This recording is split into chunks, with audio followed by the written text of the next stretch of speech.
Good evening, everybody. Happy Wednesday night. Welcome to episode 235 of Wire to Wire Sports Podcast. I'm your host this week, Senor Shally, in for taking the place of Senor Gene, who is down in Mexico, drinking mai tais on the beach and playing grab ass with the mamacitas on the beach. So we're gonna hold it down for him while he's gone. As always, top left, the man who runs the ones and twos, my Buckeye brother from another mother, Mr. Cottrell Simpson. How are you, sir? Feeling good, man. I know we're about to get into it here soon, talk about some college basketball, but it always feels good when you're on the right side. You pick your champion. You pick it correctly, men's and women's, I might add. So, I'm sad to see college basketball go, but if it went out, I'm glad it went out this way.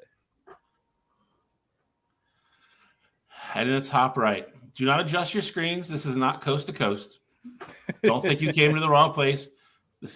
For the three fans that Gene has, he will be back next week.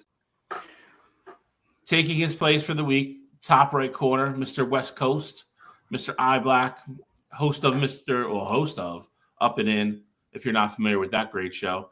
Mr. Alex Elmore, how are you, sir? Man, I'm fantastic. I was able to see my Giants have a comeback victory today, so I'm in a fantastic mood, rocking the orange and black tonight. Can't wait to talk some sports with y'all. And, I'm not too sad to see college basketball go away because all that means is that baseball season is in full swing, baby, and I'm excited about that. So I'm excited for the show. Well, when your team never has any promising, runs in the NCAA, it's easy to understand why an Oregon fan isn't mad when college basketball's gone. But that being said, we have a crazy show. Gene is gone, but we have a lot to cover. We have a lot to cover in his absence. We do have to close out college basketball. Two, I would say one not so competitive game and one really strange game. We got NFL. We have me and Cottrell have to go over our safeties list from last week, and then we're going to preview the top 5 quarterbacks in the class. It's actually a pretty strong class this year. NBA, last push, stretch run in the NBA. We got to get into that. PGA Tour, best week of the year. The Masters starts tomorrow. And we have a UFC card this weekend, which is actually a pretty good card. So, and as always, we'll wrap up with You Got to Be Kidding Me. So we don't have a lot of time to dally around here. We got to get going. So we will get right into college basketball. We will start with the men. Maybe one of the weirdest Final Fours that I can remember in regards to the way games kind of finish coming down the stretch. Where do you want to start here, Cottrell? Which semifinal do you want to start with? I mean, I feel like we got to save the most interesting one for last here. So, I mean, I feel like it's only right that we start Florida and Auburn. And that game was weird because, well, at least for me, it was like that was the way Florida has played the entire tournament. They were sloppy. They turned the ball over. And in the second half, they just flipped the switch, got the offense going. They went on a run, and next thing you know, they're up. And it was competitive, and it was back and forth. But ultimately, at the end of the day, big shots needed to be made, and things had to happen. Florida was able to make those shots. They were able to get out in transition, and they were able to hit their free throws to really, put that game on ice. Walter Clayton Jr., a guy that we've talked about the entire, length of March and even before March, but, the entire run through March Madness, he had a day where he had 30 plus in the Final Four, which was, an incredible performance from him. And he really put that Florida team on his back that game. So I will say that game was very interesting in the fact that Florida continued the trend of how they looked throughout the tournament. But on the flip side of that, for Auburn, it was so tough to see them go out that way because, normally when they had that lead, they were just able to outperform or outman the other team. Against Florida, that wasn't the case there. So definitely was a great game, but, it was the lesser of the two just because the other one just ended so crazily. So I completely agree with what you said in regards to Florida. I also kind of feel the same way about Auburn. I feel like they didn't play. I can't look at a game in the tournament and point to one game where I could say they played great like they did the majority of the season when they were number one. Pretty much almost bell to bell. And my one thing with them all year, and I mentioned it on other shows, was I feel like they got into lulls where not that they got bored, but they got very complacent. And there was too many times they relied on kind of, flipping a switch and going on a little bit of a run to kind of close out a game, or, after somebody got caught up, kind of get separation again. That's a really dangerous game to play in the NCAA tournament. And I think they relied on that because of, how much leadership and experience they had on that team. There was a lot made of, the average age of the starters for the Auburn Tigers. And again, I expected a better game, I think, out of both teams, both being familiar with each other. I thought that game would be a little bit more well played and, just kind of go out and leave it all on the court. And I know Florida won, and, obviously, they're not sad now, but I really think after that game, to your point, I don't think either team was probably really happy with their performance. But, that being said, Alex, I know college basketball is not necessarily your expertise, but what did you think? Hey man, I still love college basketball. March Madness is still one of my favorite times of year. When it comes to that game, though, I feel like Auburn, and I'm going to say the same thing with the national championship game when we get there, but I feel like Florida's opponent lost themselves this game. In the case where they had 14 turnovers, and on those 14 turnovers, they were only able to turn it into 6 points. They were shooting 69% at the free throw line, missing 7 crucial free throws at the free throw line as well. It's another case of Florida capitalizing on Auburn's mistakes. And that's exactly what they did. Like I said, it was a great matchup. 2 rightful number ones facing off from the Final Four, both deserving to be there, both kind of taking different paths. Auburn kind of getting there pretty easily, with Florida kind of having to bounce back, especially a game against UConn earlier in the tournament. So both these teams came in, Florida was just extra, they were battle tested, and they were able to capitalize on their free throws. They were able to capitalize on their turnovers, and Auburn just couldn't do the same. So it's a situation where, unfortunately, a team really just shot themselves in the foot too many times to overcome. Yeah, it's weird. I think so. Florida beat them, I think, all 3 times this season. Is that correct, or did they split earlier in the year? I think Florida swept them. I think so too, which is crazy to think. Then I think Auburn only ends up with 5 or 6 losses, and 3 of them are the same team, who ultimately ends up going to be the national champions. But let's get into the other side of the bracket where. I can't think of. It's been a while since I've seen a team kind of melt like that down the stretch in a game. Duke versus Houston. My one caveat with this, I even said it last week. I said I think too many people thought Duke were going to roll in that game, and it wasn't going to be a close game. And I didn't think that was going to happen. I thought Houston would stay in the game. To Duke's credit, they were up by 10 pretty much the entire game until we got to the last 6 or 7 minutes of the second half, and then bedlam pretty much ensued. Duke went on a 4-minute stretch where they didn't score a point. Houston hit a couple crazy threes, out-hustled Duke to a couple loose balls. One controversial, over-the-back call. Hate to say it, two straight trips down the floor. Cooper Flagg blew his defensive assignment. And all of a sudden, Duke went from being up by 10 to down 1 with about a minute to go.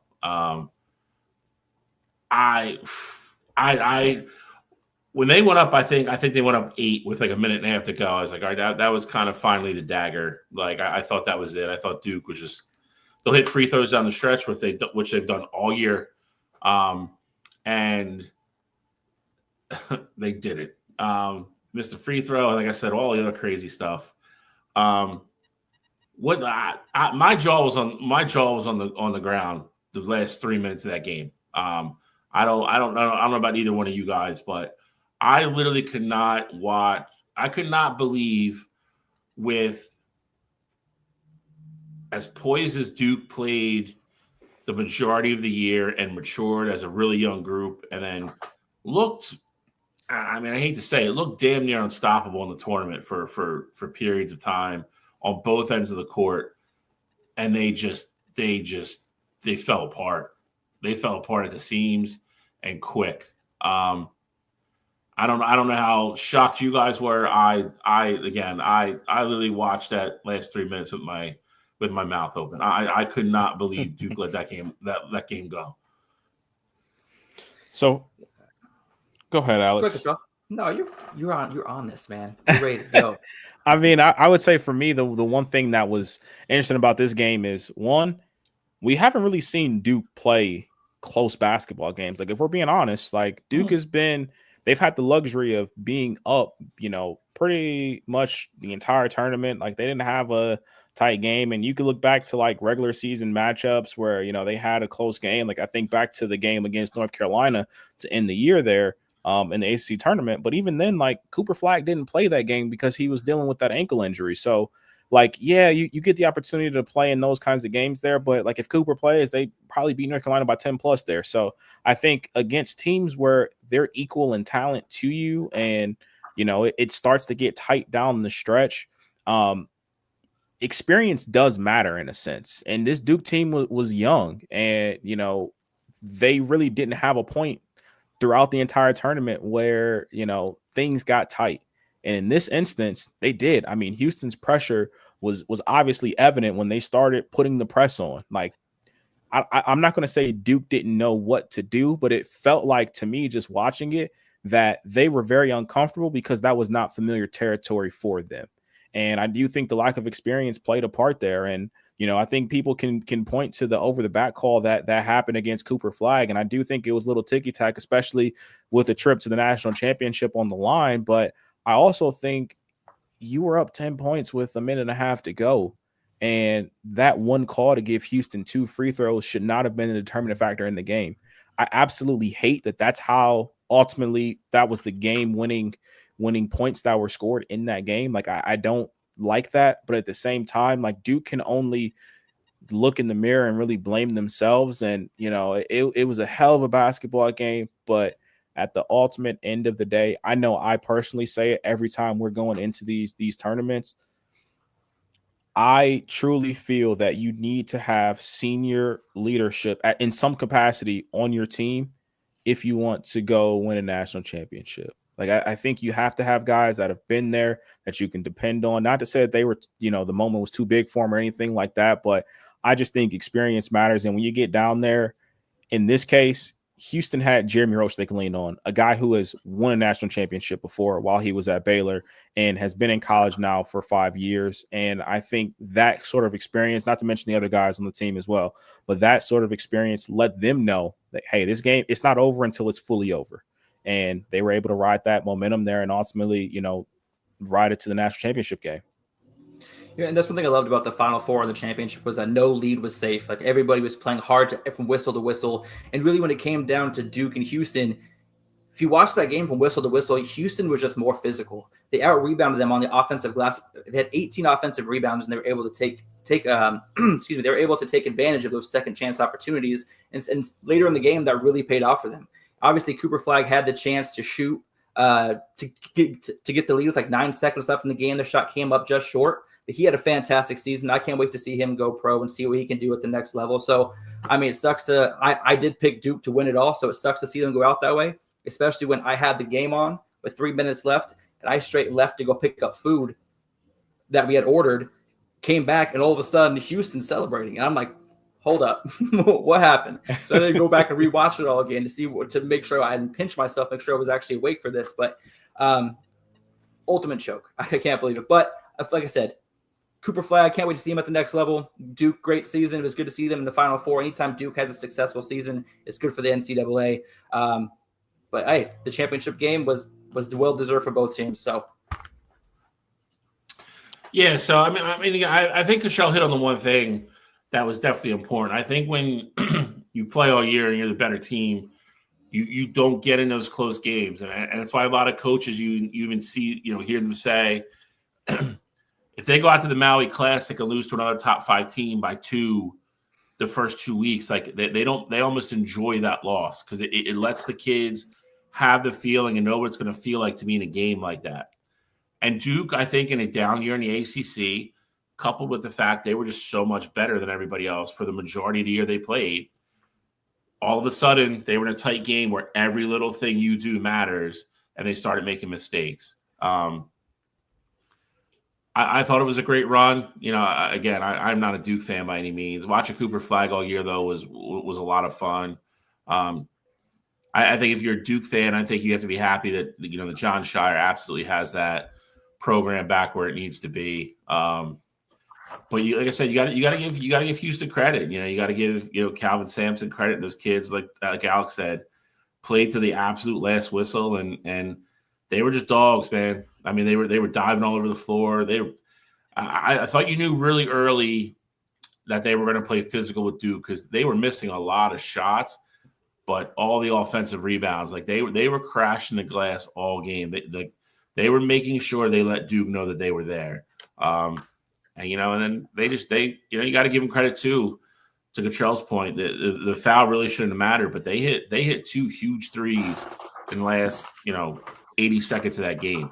That if either one of them don't go in, I mean, you're probably still talking about Duke winning. So, but let's get to the championship game. Florida versus Houston. Another kind of bizarre game. And almost kind of the roles were almost kind of reversed from, you know, the Houston Duke game. Houston came out very early and they were just like, we're not going to let Clayton Jr. beat us.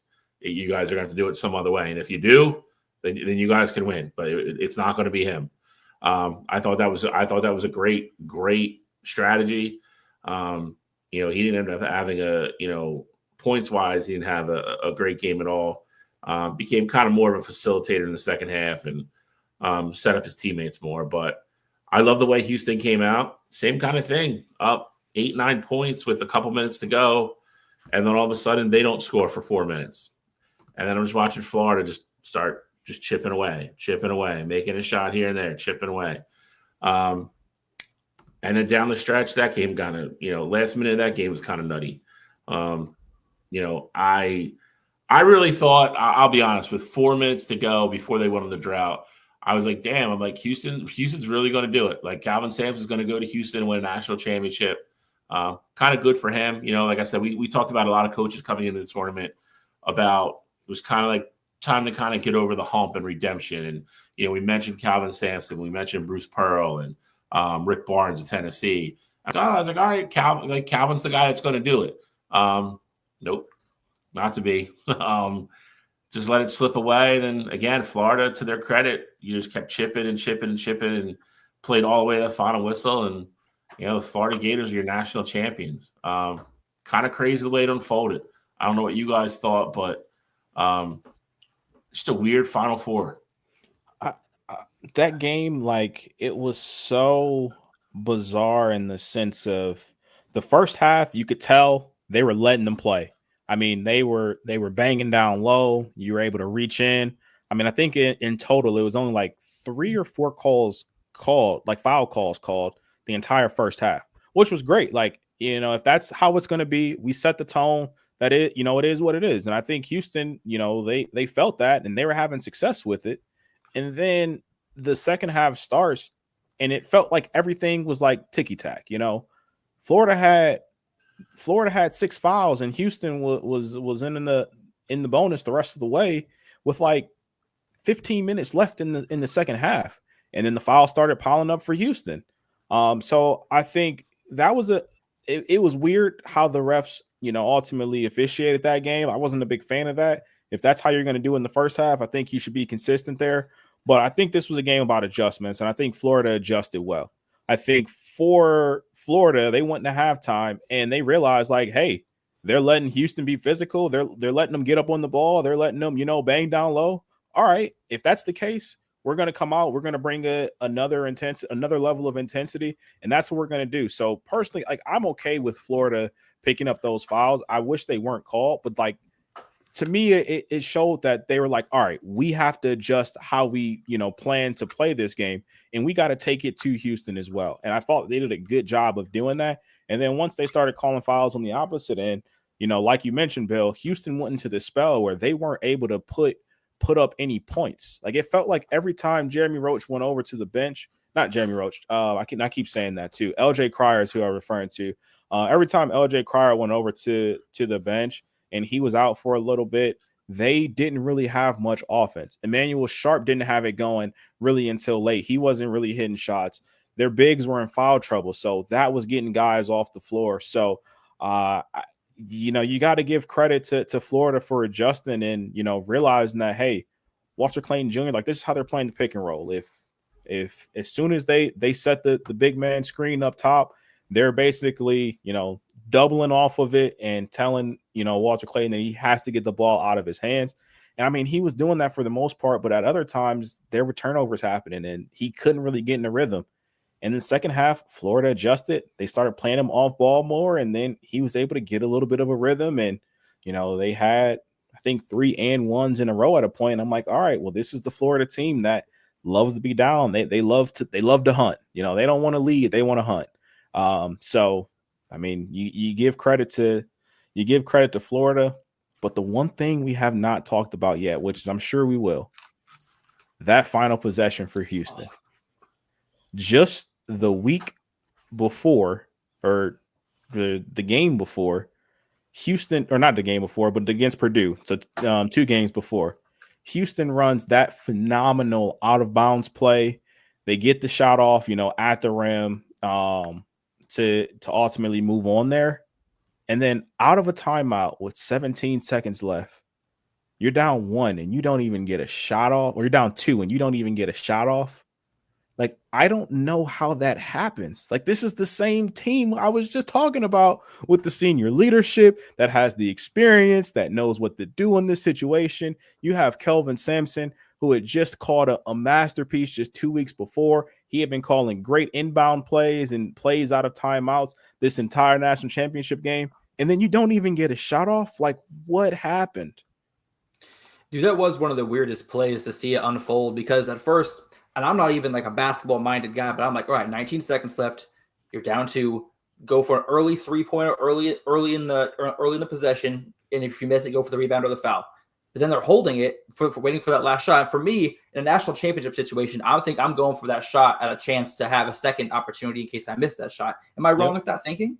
No, and instead, that whole cluster happens. It's just It's ridiculous. And the shot goes, obviously, it's a smart play because the dude's about to swat the heck out of it. If he shoots that, the thing's getting blocked into the third row or the other side of the stadium.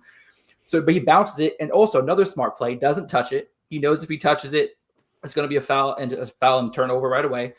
But it's just, I don't know. Just like you said, Cottrell, the play calling was terrible for that last possession. But if you look even earlier in the second half, there was 4 or 5 possessions where they took 4 straight threes, missing all 4 in a row, allowing Florida to chip away and get 2 points here, maybe a missed possession here, but then another 2 points here. They were able to have a 6-point swing just from missed 3 points or missed 3-point shots. So, I mean, like, I don't know if that was the players kind of thinking they had an open shot, if that was the game plan, but I feel like when you're up by 12, you don't need 3-pointers. You need it down low, especially when they were owning in the paint for most of the first half. They could have easily added additional. They could have been up by 20 at one point, because even Florida had a little bit of a lull there in that mid-second half section. So, the play call earlier was a bit suspect, and the play call at the end, I think they should have gotten the shot off a bit earlier so that they could have had a chance at an offensive rebound, which they were owning in as well. They had 10 offensive rebounds in the game. They could have had a chance at offensive rebound or a chance at a foul, and who knows what could have happened from there. So, suspect play calling, but it is what it is. Fantastic finish. I'm not upset about it at all. Yeah, I mean, the ending, I don't know if I go super early and then play the foul shot game. I'm probably going with at least, once it gets cut in half, you have to have a shot up at that point. Because if you don't make it, you at least give yourself a chance to get into the free throw game. But, holding it for the walk-off is kind of wild when you don't get a shot off. Like, that's like, I couldn't imagine sitting there being a Houston fan and just be like, all right, well, this guy's going to shoot. And and then just pick, the game's over. Like, national championship game on the line, just the ball just never goes up. I for sure would have broke something. But a crazy, unpredictable, again, way that the NCAA basketball season ends. It's what we always want, and it's somehow or another that's what we always get. So a lot of people were complaining it was 4 number 1 seeds made this year. I I was okay with that because I think they were the 4 best teams. And I said that going in. I thought there was chances for other teams to sneak in there. But that being said, sometimes the 4 best teams are the 4 best teams. So I do think that is the one part that's like very apparent. Like I'll say this, like with Florida, like obviously they're national champions. They beat Auburn, they beat Houston.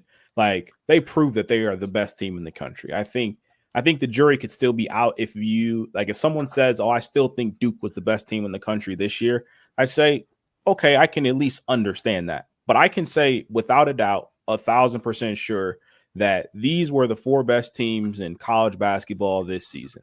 Like I don't think these games would have gone any different. Like if we had a Cinderella sneak in, or we had a 5, not even a Cinderella, but like a Purdue or just Tennessee, Kentucky, like just one of these other schools that are a top 4 seed, I still think regardless of how many times you play these matchups, this was going to be the Final Four. Like these were the 2 teams that proved to you really all season that they were that good. And also the reason why I had 3 number 1s in my bracket, Bill, I know you had all 4. I'm pretty sure Gene had 3 of the 4. And I know for me, like I didn't think Houston was necessarily bad, but I'm just like, well, we've only had this happen one other time. Like this can't happen. And sure enough, like logic out divide like the odds per se. Because I mean, these were the 4 best teams in college basketball all year. So I as much as I love to see the Cinderellas, I also love seeing good basketball. And I think when you have the 4 best teams play, you get good basketball throughout. And I think that's why we got 2 great Final Four matchups, and we got a really good, although the shots weren't falling, I think we got a really good and really competitive national championship game. Yeah, I mean, I had 3 of the 4 right from the get-go, and I struggled with Houston and Tennessee. Switched it a couple times. Gene was just so passionate about Tennessee and the guards, and I was too. That was one of the reasons I was so hesitant to do it. But then, I started like really kind of grinding in on Houston. And again, the reason I picked them, I said on the show, I thought that 3-guard system they ran was going to give Tennessee fits, and it did. And, it's literally, pretty much why they ran away and hit in that game. So I'm happy with the way it ended. I would have liked to probably see more chaos at the beginning. But I'm with Cottrell. At the end of the day, I want to see good basketball. I like the upsets, and they're great and everything, but I don't want to see, hate to say it, I don't want to see a blowout like we're about to get into here in a second on the women's side of the game. But I'd rather see a good basketball game. So anything else, any kind of, looking ahead stuff for next year already? There's been a lot of stuff that's already happened in the portal, which is crazy. But any final thoughts on NCAA men's basketball? What do you guys put the odds at Florida running it back? I think it's going to be tough. I mean, you lose Clayton Jr. They lose Martin from the team, so that's 2 of your starters gone there. I think they have a good program. I think they're going to be competitive, but I don't think they'll have enough unless they go out and get somebody in the portal or somebody just kind of emerges that I'm not familiar with right now. So I would who's that 7'9" kid that they have? That's the red shirt this year. He's a Canadian center, Oliver. He'll probably play next year. Have you seen him play at all? Have you seen him play at all? I've seen some of his stuff in high school. He is what you probably think he is. He's a stiff. He's not Zach Edey. Yeah, that is what he's not. He'll be a really good rim protector. Probably gobble up a lot of blocks and rebounds. Offensively, like Cottrell said, he's not the guy he's not going to give you 15 and 10. That's not what you're getting. So just 2 things that stick out to me. Michigan State is looking like their entire starting 5 is either going to be gone between the portal or the draft. I mean, James Richardson going, I think we all expected, but UCLA as well. Their entire starting 5 is in the portal. I think their entire roster is either graduating or in the portal. Yeah, I know their center already committed to Michigan, but their entire starting 5 from a team that was actually closed the year pretty well. And again, a lot of people were kind of high on UCLA. They had a lot of momentum going into the tournament. Gone. It's just wild times, man. It's wild times with the portal. I hate it. But one team that I will say to be on the lookout for next year is a team who was actually pretty decent this year. Not quite. BYU. BYU is going to be the team to look out for. They got the number 1 recruit coming in from high school. He's going to be a monster there. They're also bringing in Rob Parker, I believe is his name, from Baylor, guy who was VJ, who's like running mate in the backcourt there. So, I mean, that is a all-American caliber player there that they're bringing in. So to add to a team that was already, pretty good this past year and they're not losing much there, I think that is something to look out for next year. Hey, as an Oregon fan, I'm just happy that Jackson Shelstad said that he was going to come back and return for next year. Same with Kwame Brown Jr. A couple great names on the basketball squad that are going to return next year that they thought might be trying to go pro. So look out for the Ducks, who did have a great run in the Big Ten this year, great run in the tournament. So I'm excited to see what they're able to kind of bring back next year. Rob Wright is the name that I was talking about, not Parker. Rob Wright, guard from Baylor. It's going to BYU. Big Ten goes to Ann Arbor next year. You heard it here first. All right, let's get over the women's game. UConn, South Carolina. Again, don't want to say I was disappointed, but I was disappointed. I thought it was going to be a much closer game. Gino versus Dawn Staley, and obviously, Paige, her swan song at UConn. Not necessarily sad the way, again, the game ended. That UConn won.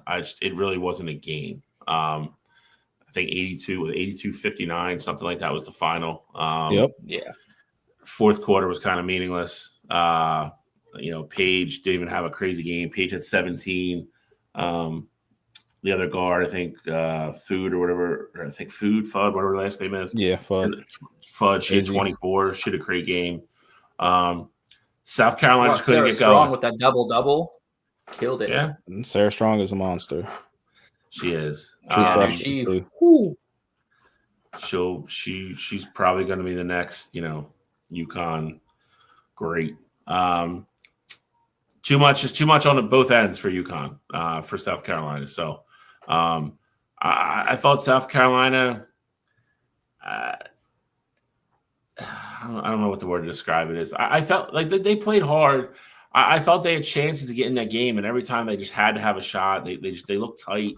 They didn't make anything, and then UConn got everything they needed. And again, it just got worse and worse. And midway through the second half, it was kind of just the writing was on the wall. That's unfortunately, kind of the sad part, because it wasn't much of a game coming down the stretch. There was not a lot of suspense. Ratings were way down, which to me was a little surprising. But thoughts on the game, outcome, Gino's back on top. I don't think really surprises anybody. And then, how do you feel about Paige going out on top? And obviously next stop for her will be the WNBA. So, just run the whole gamut here. What do you guys think? I think it was great, though, that the team was able to, rally and win without Paige having a huge game. It really shows how good the team was, where, like with Iowa in previous years, is more like the Caitlin Clark show. I know Paige was like the face of the team, but they really showed that they were a team, and that's how they were able to win the championship this year. I'm really upset. I'm sure y'all talked about it a couple weeks ago. But, I was upset that we didn't get the chance to see Paige versus Juju earlier in the tournament. I think that could have been probably the game of the whole tournament. Obviously, honestly, men's or women's side, that could have been the one to watch. But no, I was surprised by the lopsided score. But I was pulling for Paige to end her career out on top at UConn, and so it was good to be able to see her do that. For me, I would say I was kind of surprised, but I mean, it was really just what we saw during the regular season. UConn beat the snot out of South Carolina in the regular season, and it really looked the exact same way. The biggest issue with this South Carolina team that they haven't had in years past is that normally they have a go-to scorer on the team, and Chloe Kitts is a good player, and Malaysia Fulwiley is a good player, and They have plenty of good players on that team, but they don't have like the one person to go when the game gets tight or, defense is being played well, that can just go get them an offense. And, in years past, you've had your Asia Wilsons and you've had your Aaliyah Bostons. And this year, like, that South Carolina team just didn't have that person. And for UConn, they didn't have just one. Like, you talk about Paige not having a great game. She didn't shoot well. She had 17. I'd say borderline inefficient. It was just decent. But they had Sarah Strong inside. They had AZ Fudd that could get to her spots where she can get into the paint or shoot on the perimeter and create her own shots. And that's why I thought this UConn team had everything they needed to go win a national championship. And you got to give them a ton of credit. Defensively, they were locked in. And this is a UConn team. This was Gino's first win in 9 years. And I tell you right now, it is going to be hard pressed to beat this UConn team next year. And Sarah Strong, one of the names that we've already mentioned, she's a true freshman this year. So we know Gino's going to have her for the next 3 years. I would not be surprised at all if Gino wins 2 of the next 3, and ultimately it's 3 out of 4, including this year. That UConn team is poised to be very good, at least for the next 3-4 years for sure. Yeah, I mean, I agree with you on that. I think Gino's kind of might make a last run at, getting a couple more here before he decides to walk away. You never know with recruiting and portal stuff. South Carolina is obviously not going to go anywhere. They did really just go out and get the nation's top scorer out the portal. So yeah, so USC's going to have a little, definitely at least a rough start to the year without Juju next year. And then you got to see how Texas and a couple of those teams, kind of turn around and what they look like coming back. But it's starting to look like kind of, might be a nice, like Cottrell said, this could be another 5-year spurt for UConn and Gino. So where do we think Paige goes in the draft real quick? 1. No doubt about it. No doubt. She's going to Dallas. Do you think differently? No, I don't. I think wasn't there something about this earlier in the year that she didn't want to go to Dallas? And there was going to be like a thing about her like saying like if they pick me, I'm not going there, and somebody might trade up together. I just remember it was actually like a legit story, and I can't remember the details of it. I don't know about necessarily Paige. I mean, I know there's been a lot of movement at the top there, but not specifically. I mean, Paige, as soon as she came back, announced she was coming back, and Caitlin Clark obviously left last year. Paige would have been the number 2 pick last year. She came back. I mean, she was no doubt about it going to be the number 1 overall pick this year. So I would say it's not really much she'd be able to do about it unless she just doesn't want to play in the WNBA. So I mean, I don't see anything crazy happening because Dallas would be fools to not bring in somebody who could potentially be, the best player in the league someday. I'll have to look it up later. I just remember there was something, and maybe it wasn't Paige, maybe it was somebody else. Wait. Okay. I don't know. I'll find it later. All right, but let's move on because we got to hop into NFL here. Draft is what, 2 weeks away? 2 weeks away. 2 weeks away. Yeah. So we're gonna get into quarterbacks list, and then, like I said, me and Cottrell to do our safeties list from last week. But we're gonna get into corners here, and then we're just gonna have to kind of figure out how to catch up somewhere else. One thing that does work out well for the show is that the draft is a night after our show, so we get to mock the night before, which will be great. Cottrell won't be here this year. Where are you going? I'm going on a cruise. I'll be in Miami. That's right, Miami. She's Alex. All these people go on vacation. Let's get stuff. I feel like Cottrell's always on vacation. I feel like he was just out of the country like a month or 2 ago, and then now he's going down to Miami. I've been domestic, man. I've been domestic all year. I think you've missed the most shows though. Oh, for sure. I missed at least 2 a year. I'm probably at like 8 or 9 right now since we've done it. Hey, But you gotta talk to the boss. I got PTO. I'm sorry.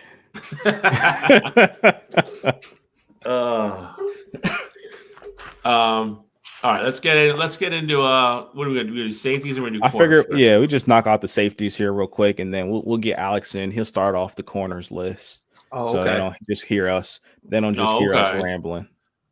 Guest host, you'll do what you're told. Okay. All right, Bill, you're up. I don't remember my list. Where's my list? You don't see it? It's buffering. Alex, do you see it? I see it.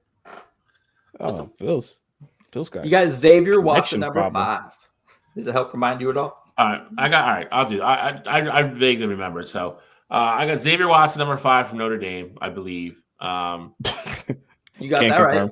Can't confirm. 1 for 1. Oh, there it is. All right, Xavier Watson. There we go. That ruins the fun. It does. Xavier Watson, Notre Dame again. For me, I think he's going to be a very good, solid, stay-at-home type safety in the NFL. I don't think he has the special Kyle Hamilton tag or anything like that. But again, I think he has the ability to be a very good, solid starter in the NFL. For a decent amount of time. Good ball instincts. Not bad against the run by any means. But again, probably going to be more of a strong safety versus a free safety, in my opinion. These two guys, I think, are kind of interchangeable. I have them both on here because I think they're both very good. Kevin Winston Jr. and Jalen Reed, I think they're very close to being the same player. Winston Jr. is a little bit bigger. I think he's going to be a little more successful in the NFL. I think he's more of the aggressive out of the two. Kind of one of those guys, that really likes to hit. He kind of has that attitude and kind of that mean, nasty streak in him a little bit. So Jaden Reed again, I think is going to be a very nice player. I think both these guys again are starters in the NFL in a couple years, if not before that. Both very good on the ball. Both have multiple interceptions last year. Don't really struggle in coverage with tight ends or picking guys up out of the slot or coming over the middle. And both came from a very good defense with very good coaching. So I think they transfer to the next level very nicely. 1 and 2, I think are, in my opinion, I think there's a little gap between 2 and the rest of this list. Malachi Starks, kind of a 3.5-year starter at Georgia. Played with a lot of guys that are in the NFL now. Played on a bunch of really good defenses. Very instinctual, very intelligent. Probably a little bit underrated athletically, to be honest. But I think he's going to be a very good safety in the NFL. He probably starts day one once he's drafted. And the same thing with this last guy. Nick Emmanwori, South Carolina. I think was number 1 on a lot of people's list. And then he went to the combine and went nuts. Ran a sub 440. High jump. He went broad jump, whatever they call it. I remember I think he's one of like 3 or 4 people ever that ran a sub 440 and went over a certain measurement in a couple of the jumps and the shuttle runs.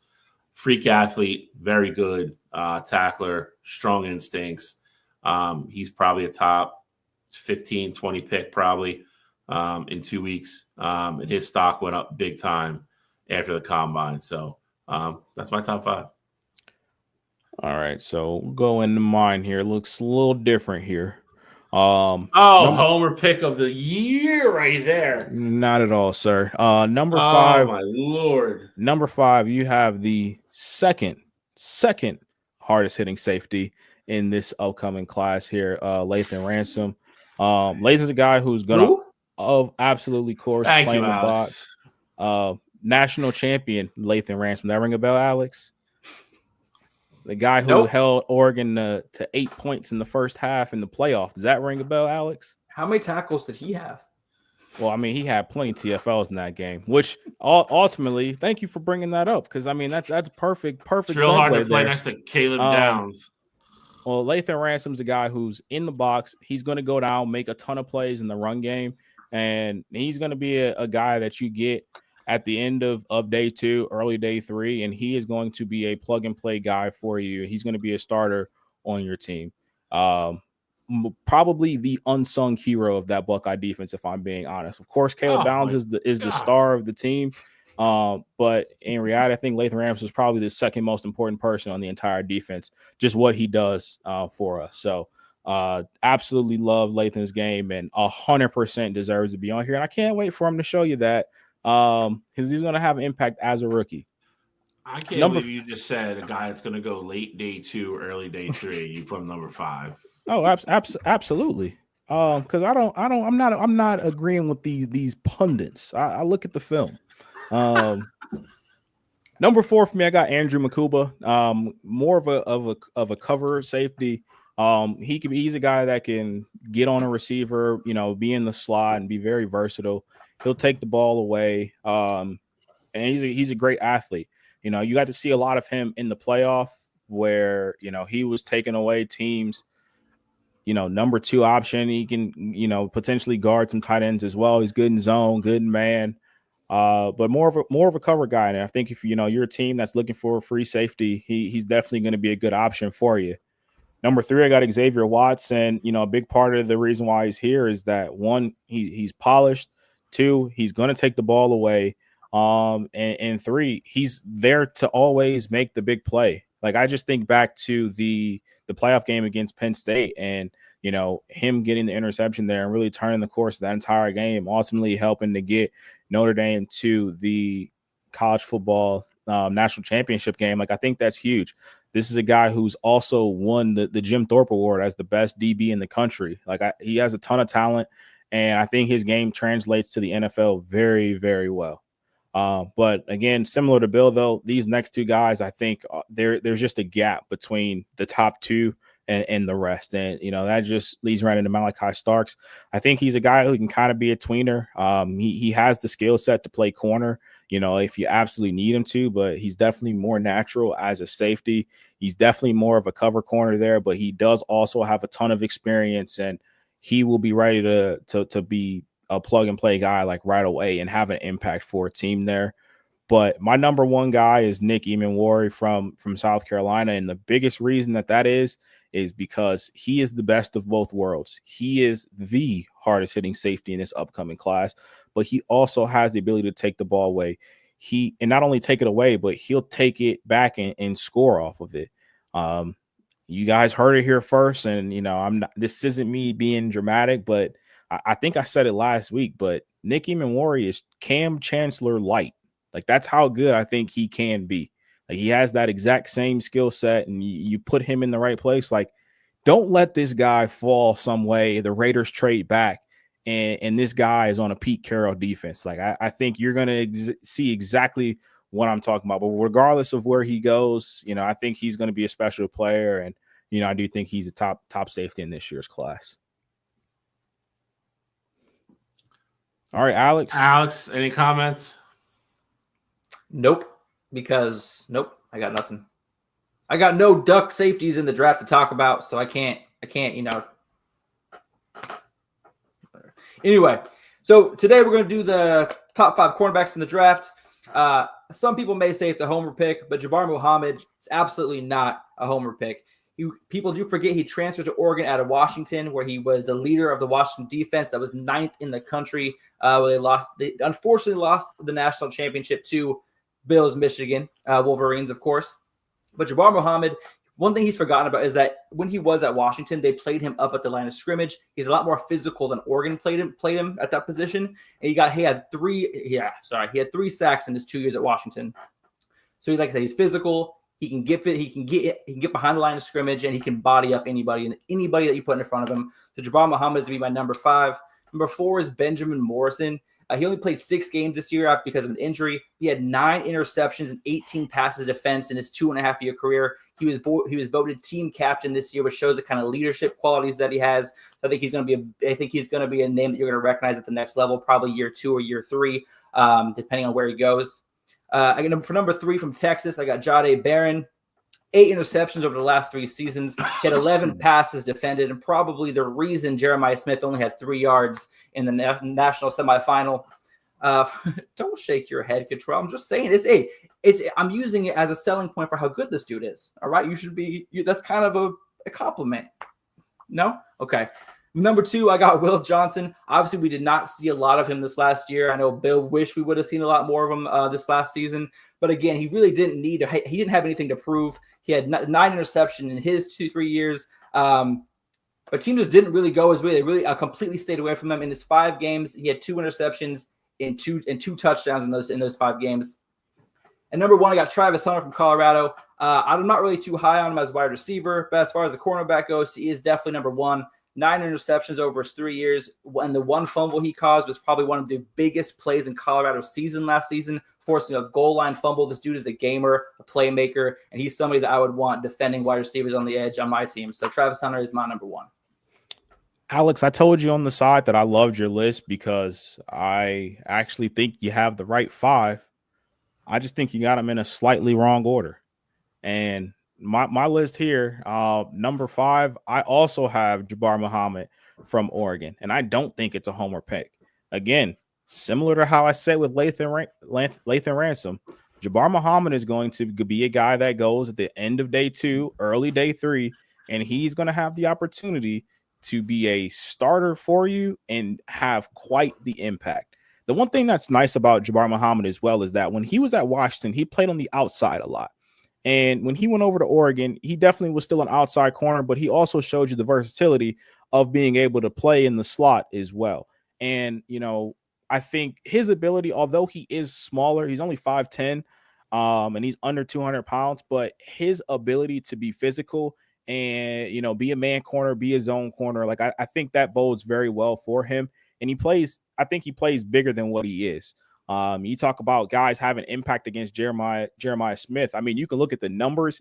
Jeremiah Smith had a great day in the Rose Bowl against Oregon. Jabbar Muhammad wasn't on him for a lot of those plays. Like if you go back and look and, just small plug, we're going to be going over Jabbar Muhammad's film on Real Recognizes Real this week. But if you go back and actually look at the game, I mean, he kind of held his own against Jeremiah Smith when he was locked up on him in one-on-one situations. So I definitely think he's a guy that's going to have a strong impact at the next level. And I think he's a guy that's really fallen under the radar. Number 4, that leads me into another guy that's kind of fallen off the radar because we didn't really see him play that much this year in Benjamin Morrison. I do think there was times when, of course, Will Johnson, Travis Hunter were there, but coming into the 2024 season, when you're talking about best corners in all of college football, Benjamin Morrison had his name in that hat. He's a guy that can take the ball over, obviously great in man coverage, especially in that Notre Dame system. That's what they love to do. And, I do think the injury is playing a part why, he won't be a first round pick. But with that said, you're going to get a first round talent in the second round in Benjamin Morrison. I think he's going to have the ability to have a great impact at the next level. Leads me in number 3. Jahdae Barron, a guy who was really, for me, he's the show me guy in this year's class. Like, I don't think he had a ton of necessarily hype, but I think he played his way into everything that he's earned so far. Alex, you can talk about, him and what Texas was able to do in the college football playoff against Jeremiah Smith.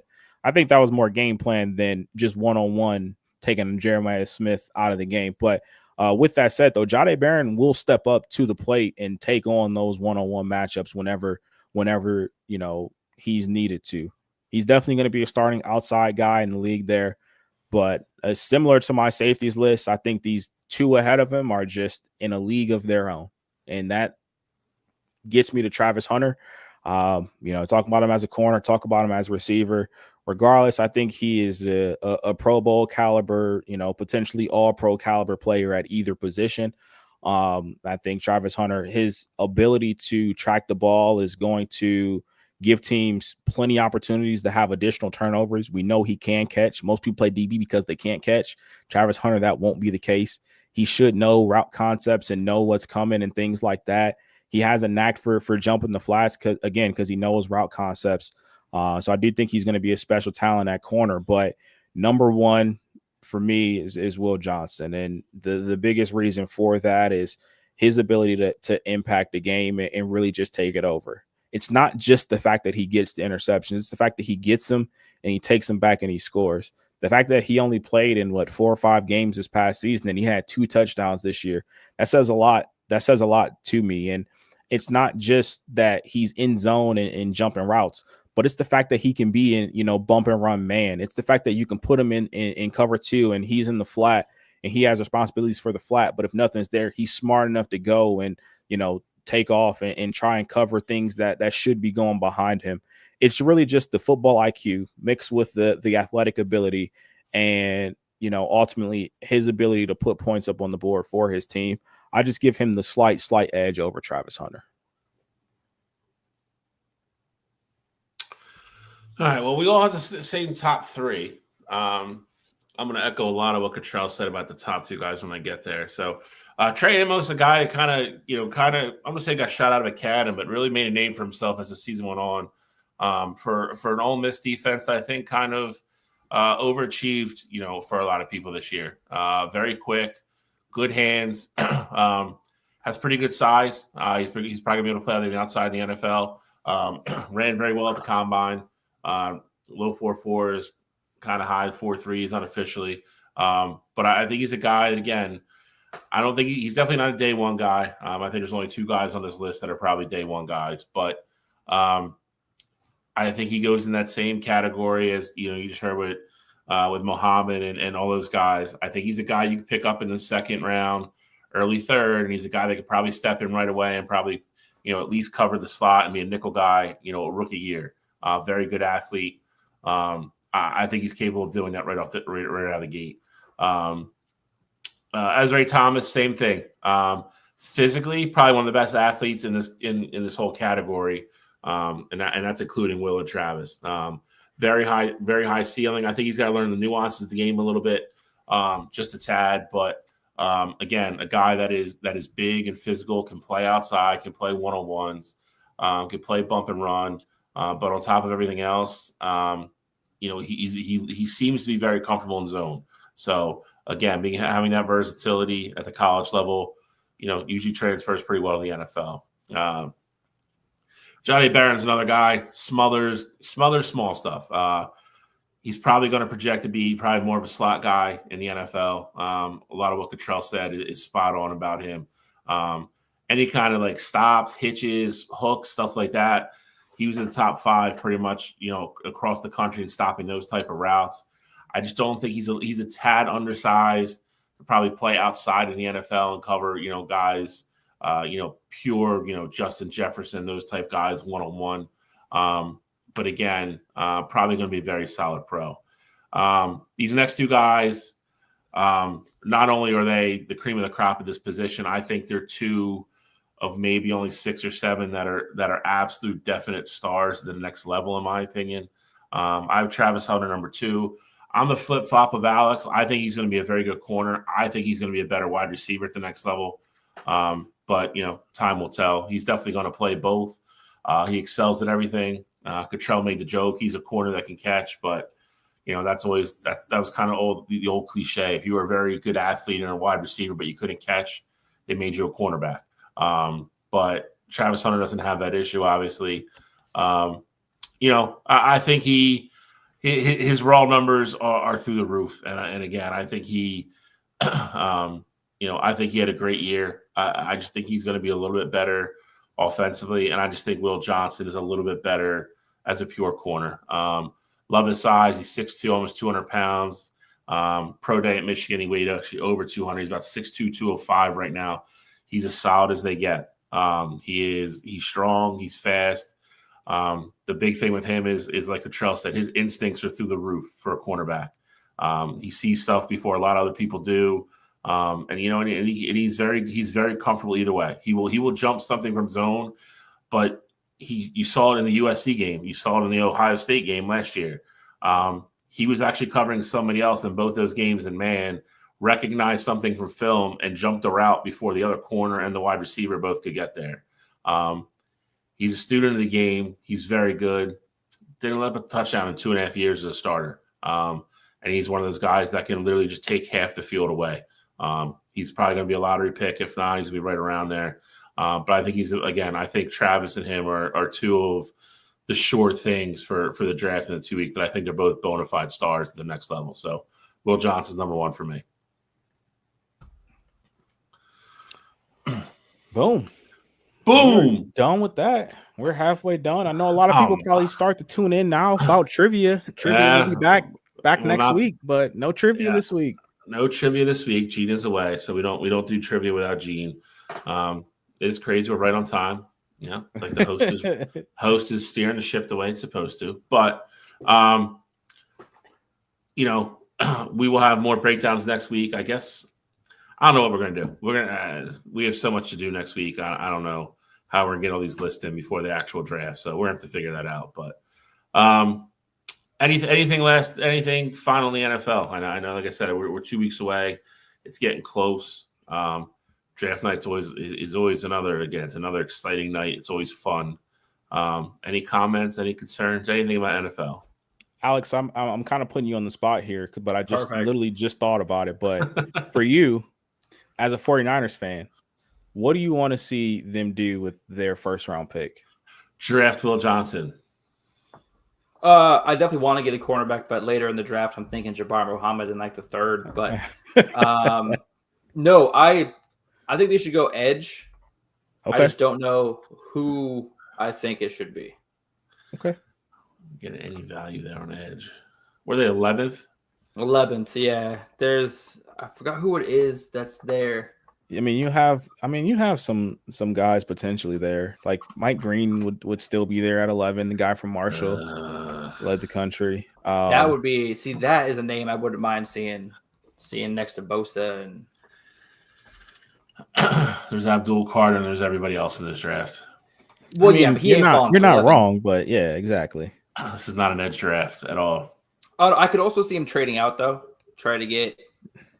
If there's not enough value there, I could see him trading out. But I mean, I said I think they go edge, and I think they focus on defense a lot this draft. All right, and then my other question for you, since we're here, is: do you think there's any chance Brock Purdy's name is floated out on draft night? Not necessarily saying he gets moved, but like there's talks about a team trying to move a pick for Purdy.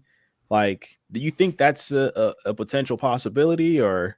Yes, I do. I do think it's a possibility. I think it to be. I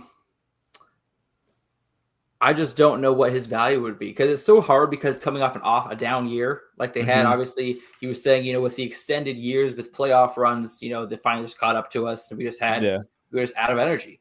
And I kind of can buy into that. So I don't know what kind of value though he would bring after last season though. So I don't think it's going to happen, but I think it might be talked about. I don't know if we're going to hear about it though. That's the only thing. Okay. I would like Will Johnson. Because I'm cool with Brock Purdy, but I also think, and I've changed my tune on this because beginning of the year, I'm like Brock Purdy all the way. Like I was also rocking with Jimmy G though. So that kind of tells you my, like I like pocket guys, I like pocket passers. And like for me, I would love to get Jackson Dart. That's what I would love to get. I would love to get Jackson Dart on a rookie contract, get Purdy out of there, start it over. That's what I'm saying. At 11? No, not at 11. Not at 11. No, second round pick.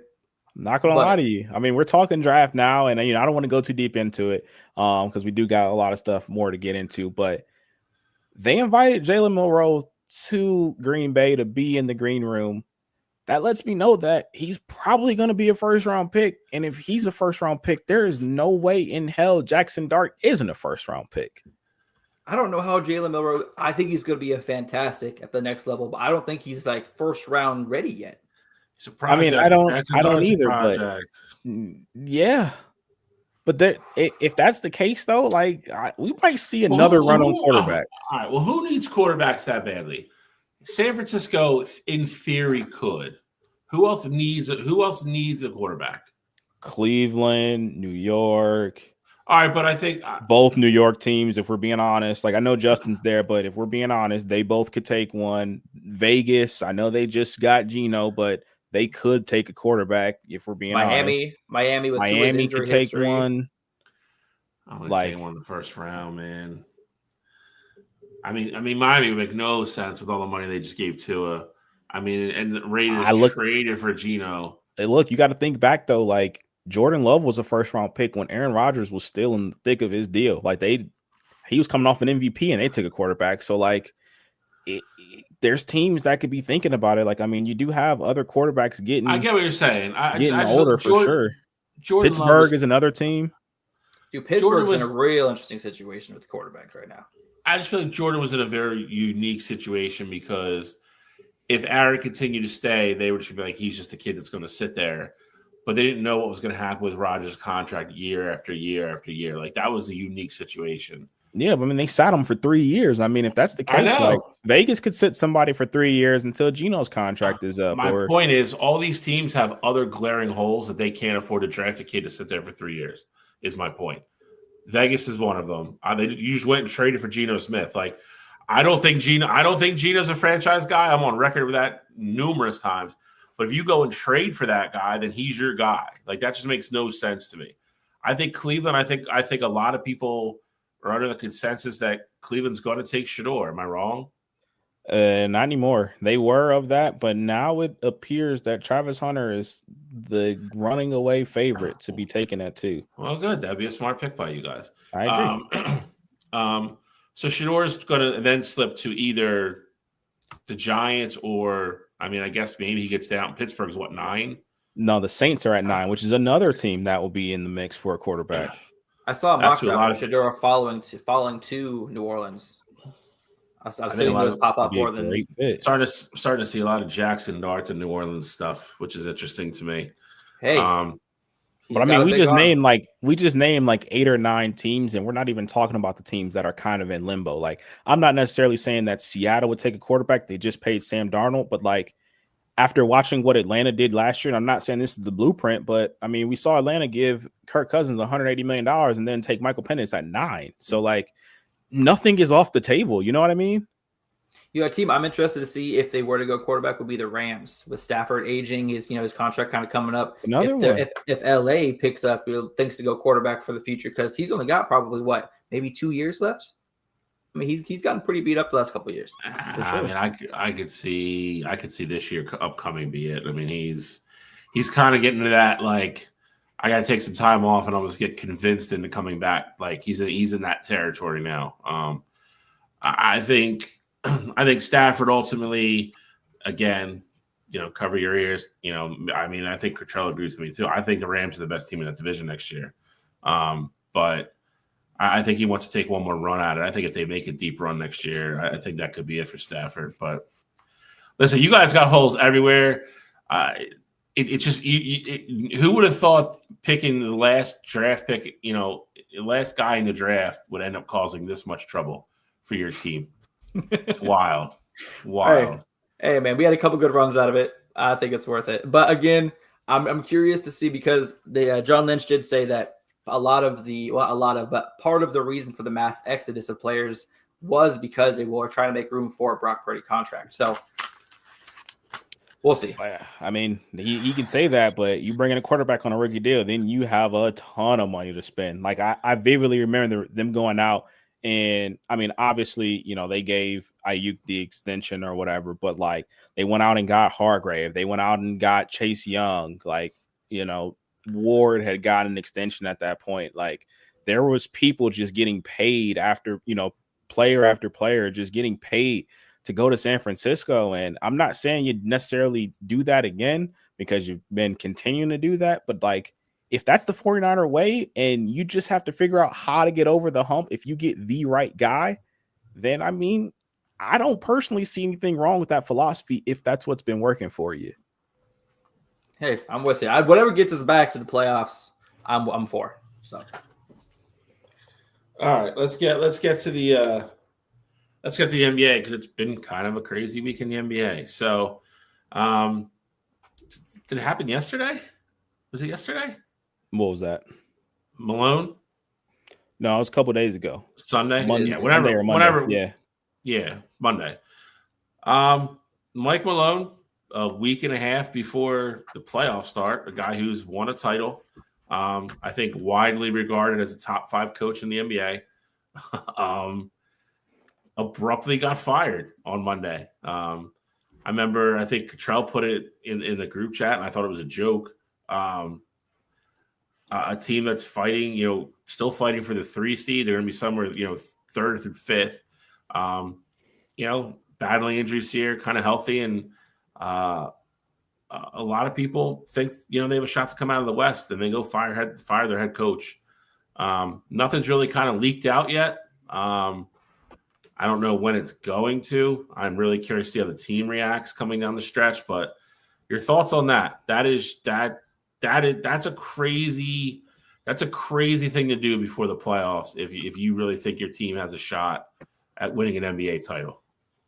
Well, I need something to come out. I really do, because I'm going to correct one thing you said is they could finish as high as 3rd. They could finish as low as 8th. There's only 2 games separating with 3 games left, which I'm sure we're going to get into in a second here. With 3 games left, every game matters. He's 2 years removed off of a chip. Jamal Murray hasn't played in 6 games. So those 4 straight losses, Jamal Murray wasn't playing, and Jokic didn't even play in one of those games. So, your offense isn't even, running on full speed, and you're getting judged. But I get that the cruciality of that stretch. But, you're still in the playoffs. No matter what, you're making it to the playoffs. But he's trying to get them there with his guys healthy. So, I need more information, because it doesn't make any sense to me. Yeah, and I mean, I would echo a lot of the same sentiments there. I think the part that is even more troubling is the fact that Jokic had great games, and I understand that they were losing. This Denver team has not really been a cohesive unit for about a month and a half. If we're being honest, Michael Porter Jr. has missed time sparingly. Aaron Gordon has missed time sparingly. Obviously, Jamal Murray's been in and out of the lineup, and even when he was playing, he hadn't been a consistent piece for them. That's not on Mike Malone that he can't put the ball in the basket right now. It's not on Mike Malone that Christian Braun had been a better guard than Jamal Murray when he was healthy this year. It's not on Mike Malone that Russell Westbrook, he had his stint, the 3 games that felt like back-to-back where he made a boneheaded play. But before that, Russell Westbrook was playing good basketball. He deserved to be in the rotation. So to me, this is something that really just happened out of nowhere. And I'm going to be honest with you guys. I have been saying it all along. As good as the Thunder have been playing this season, the Nuggets were my team to beat this year in the playoffs still, because they had Joker and they had the system with Mike Malone, and they had all these guys that know how to play together, that have been in these tight games down the stretch. And, ultimately, I like their roster construction. So it was a move that really came out of nowhere for me. But I think the part that made it even more weird is that they also fired their GM. That's that's been the one story that's been kind of out there so far. Apparently, Calvin Booth, their old GM, had beef with Mike Malone, and they were going back and forth with rosters and rotations and things like that. He wasn't a fan that Westbrook was playing as many minutes as he was, and he wanted some of the younger guys to be getting more minutes. And you know what? Denver finally came out and said, hey, we're tired of this. We're letting go of both of you. To me, I think this is something that is as quiet as it's going to be. You probably won't hear any players say it. I think it's something that they wanted. I damn sure don't think this is a move that happens without, the owner talking to Joker or talking to Jamal Murray and kind of getting a lay of the land in the locker room. And, ultimately, I think this is something that the players are probably I'm not necessarily saying that they advocated for it, but they damn sure didn't give any pushback when the idea was floated out there that they might be going a different direction at head coach. I'll be curious to see if you're right on that. I'm not saying that you're not. I'm curious because nobody's really said anything. I agree. Joker didn't come out, in a press conference and be like, this is bullshit. Mike's my guy. But he hasn't come out either and said anything to the contrary. It's almost like everybody's kind of under a gag order and whatever. I find it hard to believe, no matter what the differences were, you couldn't figure this out for another month. And if you want to let him go in the offseason, that's fine. But this, somebody's going to have to say something eventually, because this isn't going to go away. This is, especially heading into the playoffs, the longer they go without talking about it, the bigger the story is going to become. And then, God forbid, you do have Joker come out and be like, I didn't want this, like or Murray or one of those guys, and like Cottrell said earlier, Porter was actually having a great year. He's one of those guys that you just know is going to miss 10 games a year. He just is. He's one of those guys. Aaron Gordon was, the only person that really wasn't playing well was Jamal Murray. And they went through that stretch, I would say a month ago, where they went on that huge winning streak, and then they kind of got banged up again a little bit and started losing games. But, like Cottrell said, this is a team that is still a lot of people was, I don't know, now, but a lot of people's pick to come out of the West with the way Joker's playing. And because when push comes to shove, they have the experience. They're 2 years away from winning the last championship, and they have the pieces to do it. Me personally, I feel like something else had to have happened. I find it very hard to believe they come out and they fire Mike Malone and then say our GM's contract's up at the end of the year. We're not bringing him back either over playing time disagreements. Like something else had to have gone down. And I think everybody's complete silence, I think leads me to believe that even stronger. But if your ownership, Steve Kerr kind of talked about this today a little bit.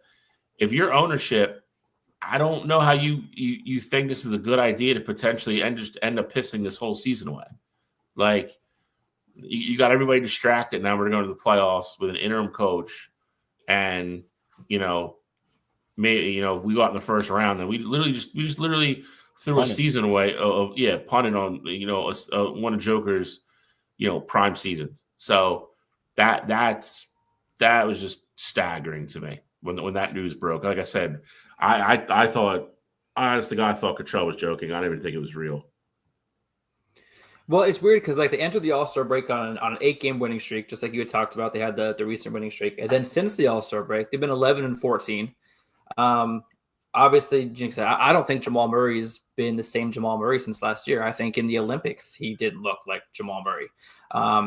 Maybe that's just me, but even like I said, anytime you do international ball, I feel like some players don't quite adapt as easily. But I feel like, since then he hasn't been the same Jamal Murray. And Joker, I'm saying two different things here. Joker is having to average his best statistical season, 30 points, 10 assists, 12 rebounds. I mean, dude is putting the whole team on his back right now. So as long as he doesn't have a problem with it, I don't think the team does either. And there's a long history of teams rallying after coaching changes. So maybe ownership is just hoping that this team will rally and get behind this interim head coach and may make a big push in the playoffs. Who knows? But it is definitely an interesting move at this point in the season. And I think the one part of it that I don't want to say gets kind of lost right now, because obviously the focus is on Denver and what's going to happen come playoff time. Two things for me, though. One, if I'm Mike Malone, I am going on every freaking podcast in America right now. This is what happened. I called these players out. I called out ownership, whatever the case may be, but I'm going out. I'm getting all that out there because obviously I've done a great job. I've won a championship. We were in the 3 seed at the time that you fired me.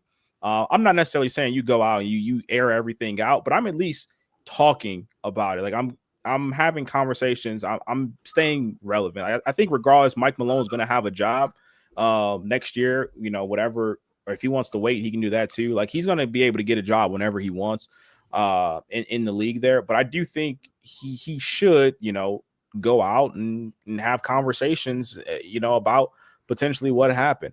I know it's still early, so you may want to wait a little bit because emotions may fly in these interviews. But that's one thing that I would love to see. I would love to see him go out, do an interview with somebody, and really get into the nitty gritty of what happened, because we see players do it all the time.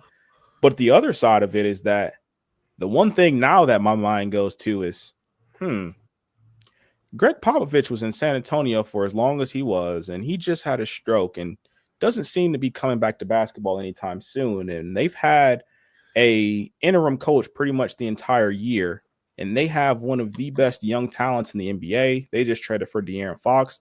They're going to be in the lottery yet again this year, and they have a ton of money to spend. If I'm Mike Malone, I'd say, hey, San Antonio, I'm looking for a job. You guys are looking to be contenders. This is a match made in heaven. Let's make this thing happen.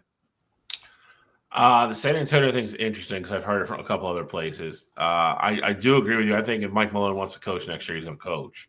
Again, a guy that is widely respected as a top 5, top 10 coach. I also think you're going to see him real soon. Probably, maybe it's the pivot. Maybe it's Matt Barnes and Steven Jackson's pot. Like he's going to be somewhere big soon.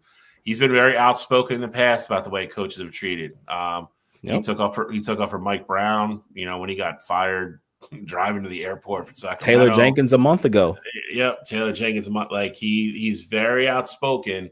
I find it very hard to believe he's going to stay quiet for very long. So I would tell you if it's something stupid, I would not want to be Denver. I would not want to be Denver ownership because I think he will win the public opinion very quickly with his reputation and with the way people talk about him as a person and as a coach. So I made a joke about it earlier today. Like I love Nick Nurse and I would fire Nick Nurse in a heartbeat to hire Mike Malone.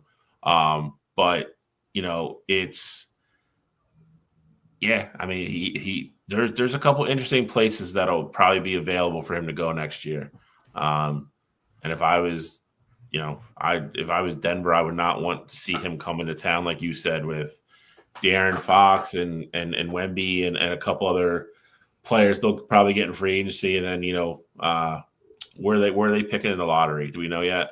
I mean, they can be anywhere from 1 to like 7. I mean, you might have a Wemby, Cooper Flag, De'Aaron Fox, and you got to think Wemby and Fox, Wemby and Flag would be like on these rookie deals. So I mean, they still have a max player slot. So I mean, the world is literally their oyster this upcoming offseason. It's going to be interesting. I would definitely, I'm really curious to see how it plays out because again, I think I would hedge my bets that by the time we come back on air next week, we know a lot more about this situation. So that's it in regards to Mike Malone. That was a big story we want to get into. I think everybody's got like between 2 or 3 games left. Most teams I think everybody's finished by Sunday, if I'm correct. Yep. So I think we have a graphic for pretty much what's left and, who can end up where and all that good stuff. Yeah, so Alex made this wonderful graphic showcasing the teams 3 through 8 right now, really ultimately where they can land and what they have left. And what you see here is you see a lot of repeating logos. Like a lot of these teams play each other, to ultimately to end the year there. You see the Lakers are playing right now. They're playing Dallas right now. But, I think one of the things that I kind of wanted to get into just a little bit here is that Minnesota was up 24 points last night with 10 minutes to go in the fourth quarter, and they ultimately end up losing to the Milwaukee Bucks. And they went from being, if they would have won the game, they would have been in the 4th seed. But right now, they are sitting as the 8th seed, and they're looking at potentially being in the play-in. If I'm being honest, I think 4 of these 6 teams have the ability to go to the NBA Finals this upcoming year. And the fact that one of them could potentially be in the play-in, like I think that just kind of shows you how crazy the West could be this year. Well, I mean, it's just crazy that a team's ranked 3 through 8 can finish in any of those spots. I think that the Grizzlies, they also just let go of their coach recently. That was an interesting move, especially at this point in the season. But they still have a playoff shot. But they have to go up against the Timberwolves. They got the Mavericks, and they, of course, have the Denver Nuggets, we just talked about. That's probably the toughest 3 games of any of these teams still fighting for, to get out of that play-in spot. So it'll be interesting to see how it kind of ends up. Steph Curry's obviously been on fire recently with the Warriors. And I think that they have probably the easiest route to kind of locking up, not having to get the play-in spot because the Spurs are obviously down right now. The Trailblazers are down. Obviously, the Clippers, they're probably going to lock up the 3 spot by that time. At least in my opinion, they will. So I think that they're going to be resting people, which is going to help the Warriors kind of lock in. But I mean, who do you guys think are going to be the 2 teams left out and the 2 teams that are going to be stuck in the play-in when it's all said and done? Well, I think one of the things that you don't mention, you talk about the Clippers being there. I think it's possible, but I also think that the Lakers have the inside track to that 3 seed because one, the Rockets have already clinched the 2 seed. So who's to say that the Rockets don't sit, Sengun and, Jalen Green and all those guys, which would help out the Lakers, would help out the Nuggets, because I definitely don't see those guys playing that last game of the year. But if it's important for the Nuggets in terms of seeding, they're going to play their people. So I'm looking at it as more of a long-term thing there. The Clippers and the Warriors, obviously, they have to play each other last game of the year. That could be monumental in terms of seedings. For me, though, I'm looking at it, and I think you look at Memphis. I think Memphis is definitely going to be in the play-in, and just kind of looking how these schedules are falling for other teams. I think it's going to be Minnesota, and I think it's not going to be because they don't win their games. I just think that these other teams already have the tiebreaker over them, and the Lakers only got to win 2. I think the Clippers are going to win 2 out of their 3 there, and we know Memphis or the Timberwolves are going to lose because they have to play each other. So I think for me, we ultimately look at the teams that are already in the play-in right now, and that's Memphis and Minnesota. I tend to agree. I just think that I think things are just going to fall too easily for other people. Like Denver, regardless of what's going on, they should beat Sacramento. Obviously, Memphis would have that opportunity right there.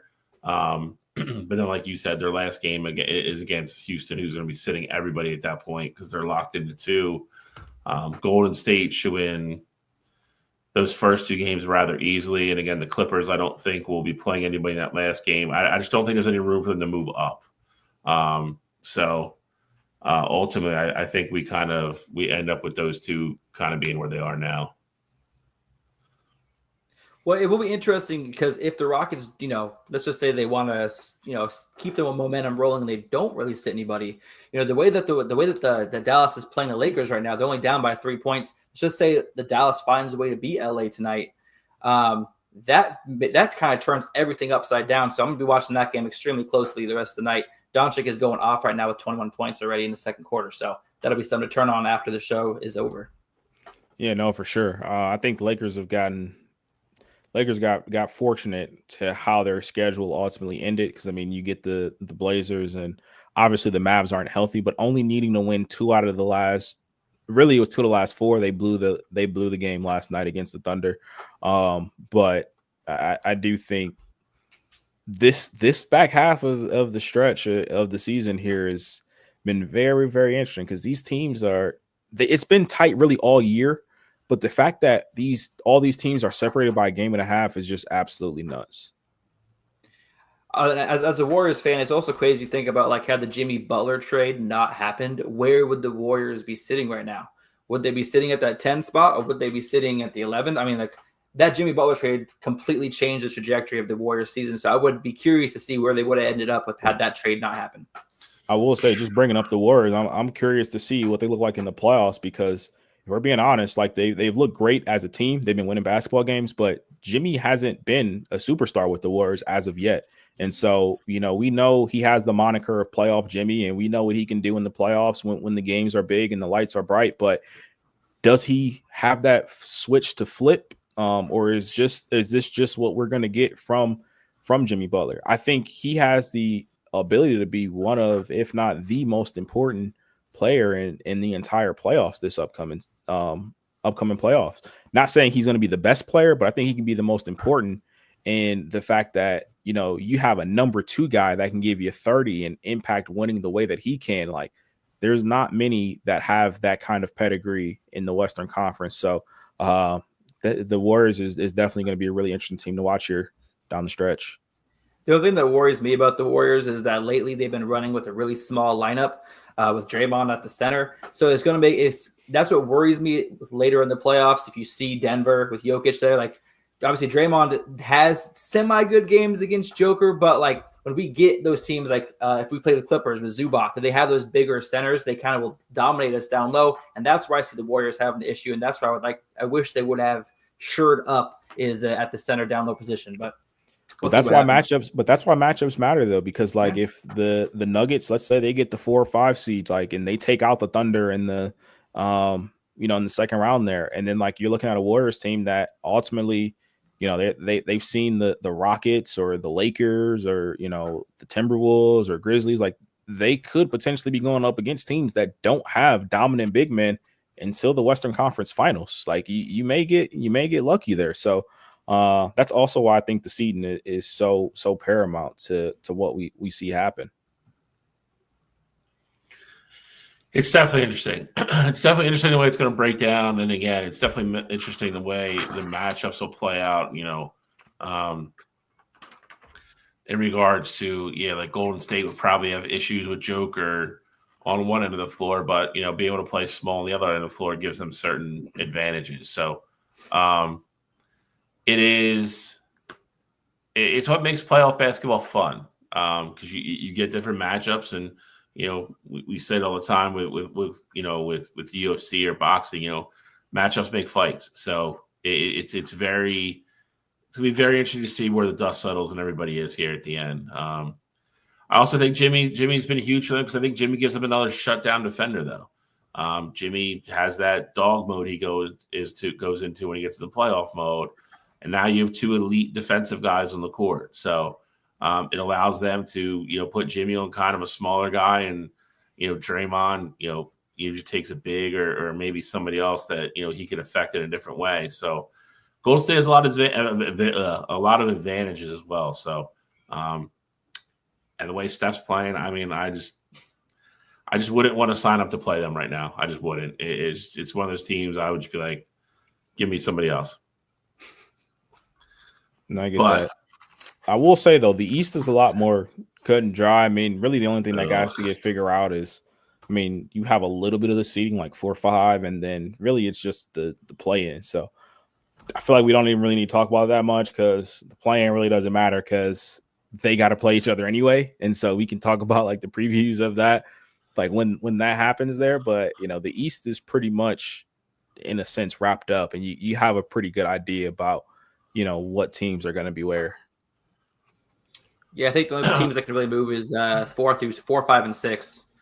The Pacers, Bucks, and Pistons are within a couple games of each other, but that's the only mix-up that might happen. Just forward me to the finals. That's all I need to know. Just give me Boston, Cleveland, be done with it. But before we go on real quick, Cottrell, did you see when the season started without a homer pick, of course, did you see the Cavs being as good as they ended up being this season before the season started? I didn't think that they would be the 1 seed.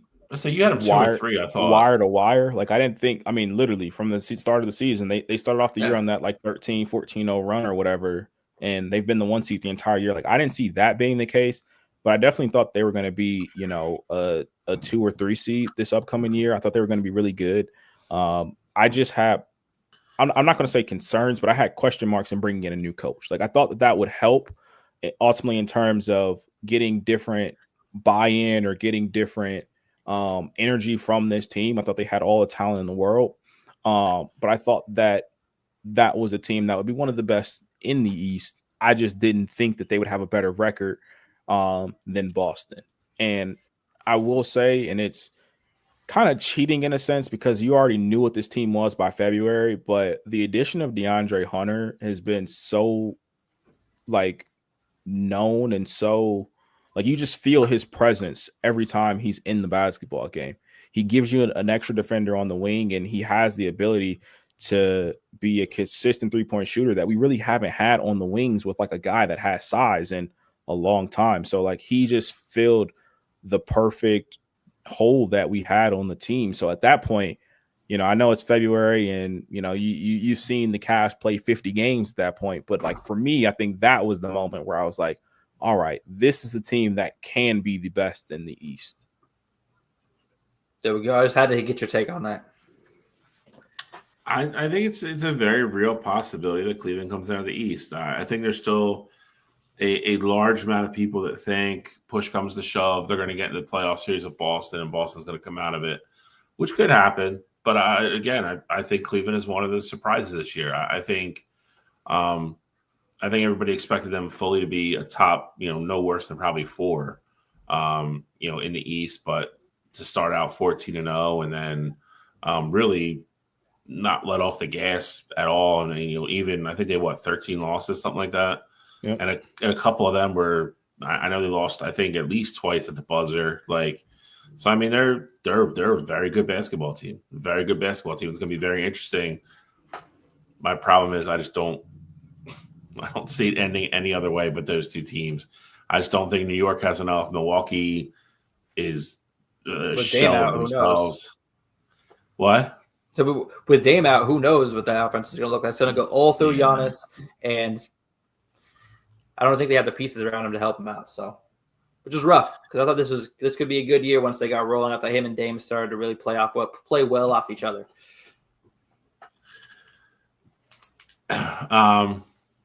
Anything else in NBA before we got two more topics to go through here, but we're pretty good on time wise here. I'm good. No, I got nothing else NBA. So next week's pretty much going to be playoff previews. And when do they start? When does the first round start? Oh, Tuesday. The play-in is Tuesday. Oh, sorry. Yeah. So I think we'll get into actual playoffs by the weekend. The weekend. All right. Let's move on to the best golf tournament of the year, the Masters, the tradition unlike any other. If I had a good producer, I would have the theme music right now, but I don't. It's fine. Copyright Infringement. It's fine. They'll charge. Just hire somebody to play on a piccolo or something, and then they won't be. Gene can pay for it. It's fine. Master starts tomorrow. Again, it's my favorite golf tournament of the year. It's the prettiest golf course on the planet, hands down, in my opinion. Just a special place, Augusta National Golf Club. Kind of a wide open field this year. I mean, you got two guys up top that are really heavily favored, but I think there's a bunch of guys that could win this year. Gene was supposed to get me his picks. He didn't get them to me.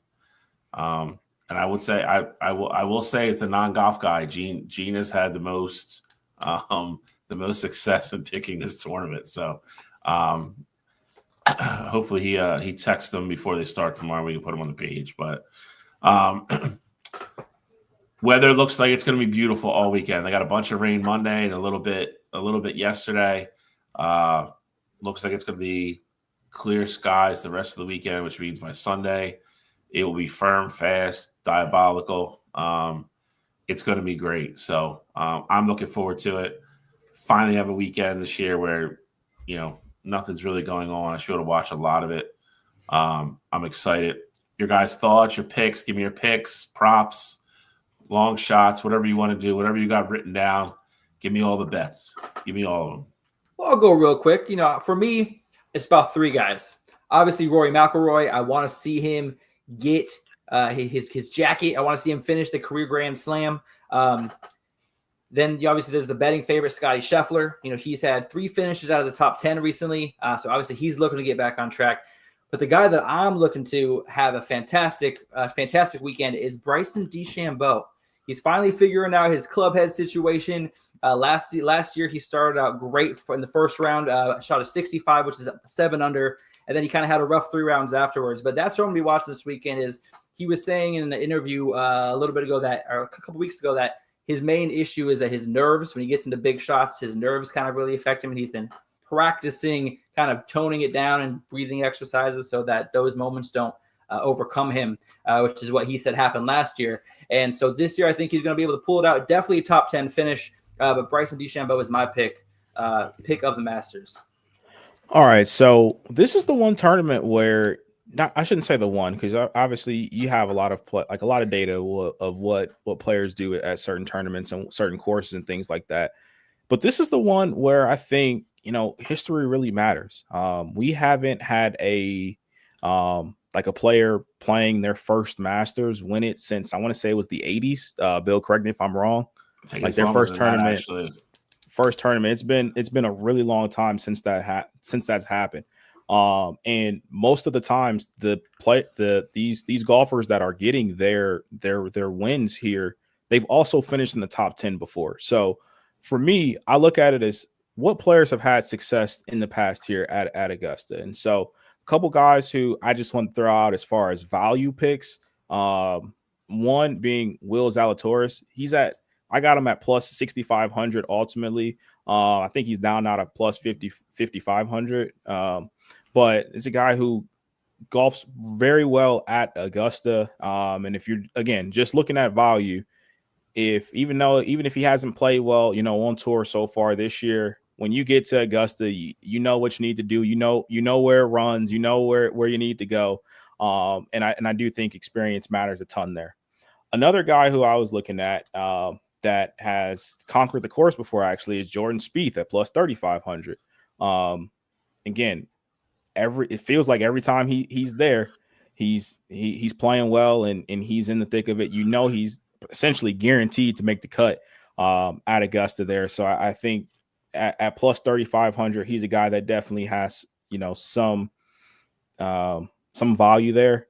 But ultimately, my pick to win, and I got a couple more, but like a couple. Give me them all, bro. Give me them all. You want them all? I want them all. All right, so I won't go like in depth with all of them, but guys that have either 8,000 odds or higher that definitely have interest for me. Yes.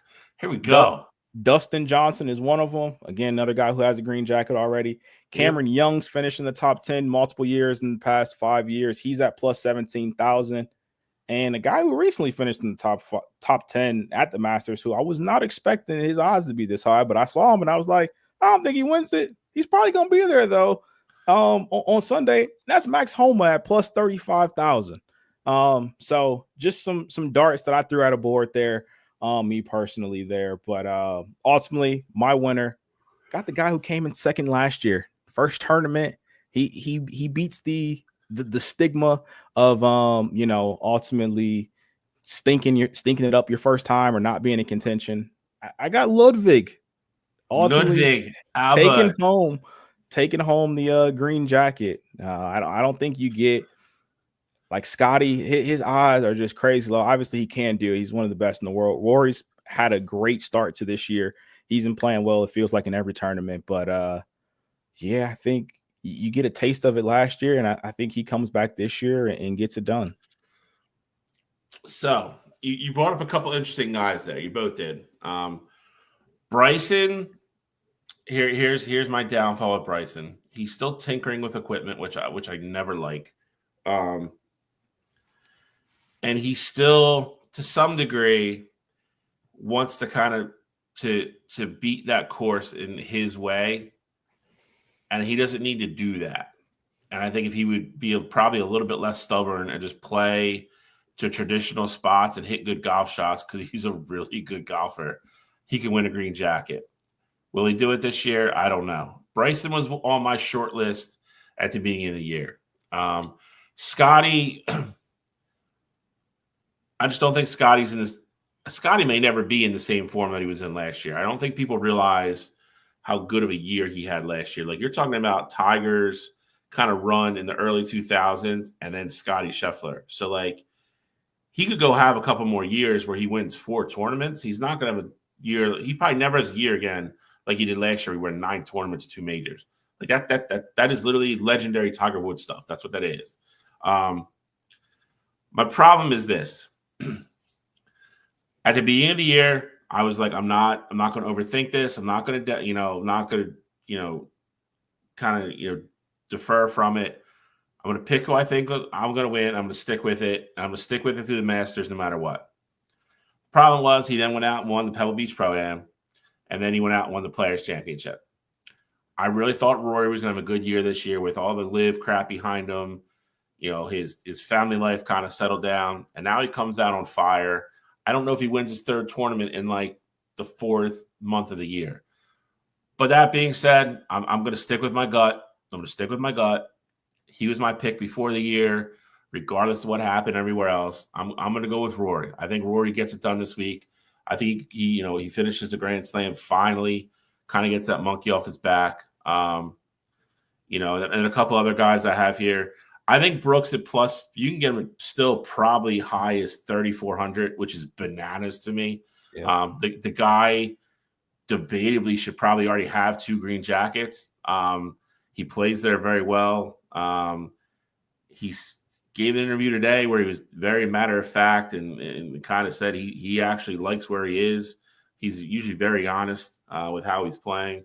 So that scares me a little bit. So Brooksy at plus 3,000, 3,400, somewhere in there. That's great value for a guy, like I said, that will probably be there at the end. Corey Connors, for a guy that has multiple top tens there. I know this is Cottrell's boy. Multiple top tens at Augusta, plus 6,000. I'll tell you this. It always comes down to one club with Corey Connors. Corey Connors hits a driver dead straight every time. Tee to green, he's incredible. If he ever has a weekend where he putts well at Augusta, he will win a Masters. He's that good tee to green. It's what he does on the greens. If his putter gets hot, he can absolutely win the Masters. Plus 6,000, again, I think it is crazy for him. And then you have that whole group, like Cottrell mentioned, Jordan Spieth, again, a guy who's won one. I think plus 3,500 for him is crazy. I guess Vegas knows more than I do, but I think there's a lot of value on the board right now. I will tell you this. If you're going to bet this stuff, bet it tonight before you go to bed. You don't got to bet it right now, but I promise you come 6 o'clock tomorrow morning when everybody wakes up and puts their money on, some of these are going to drop. Like they're like the roof, like the floor is going to drop out of some of these guys.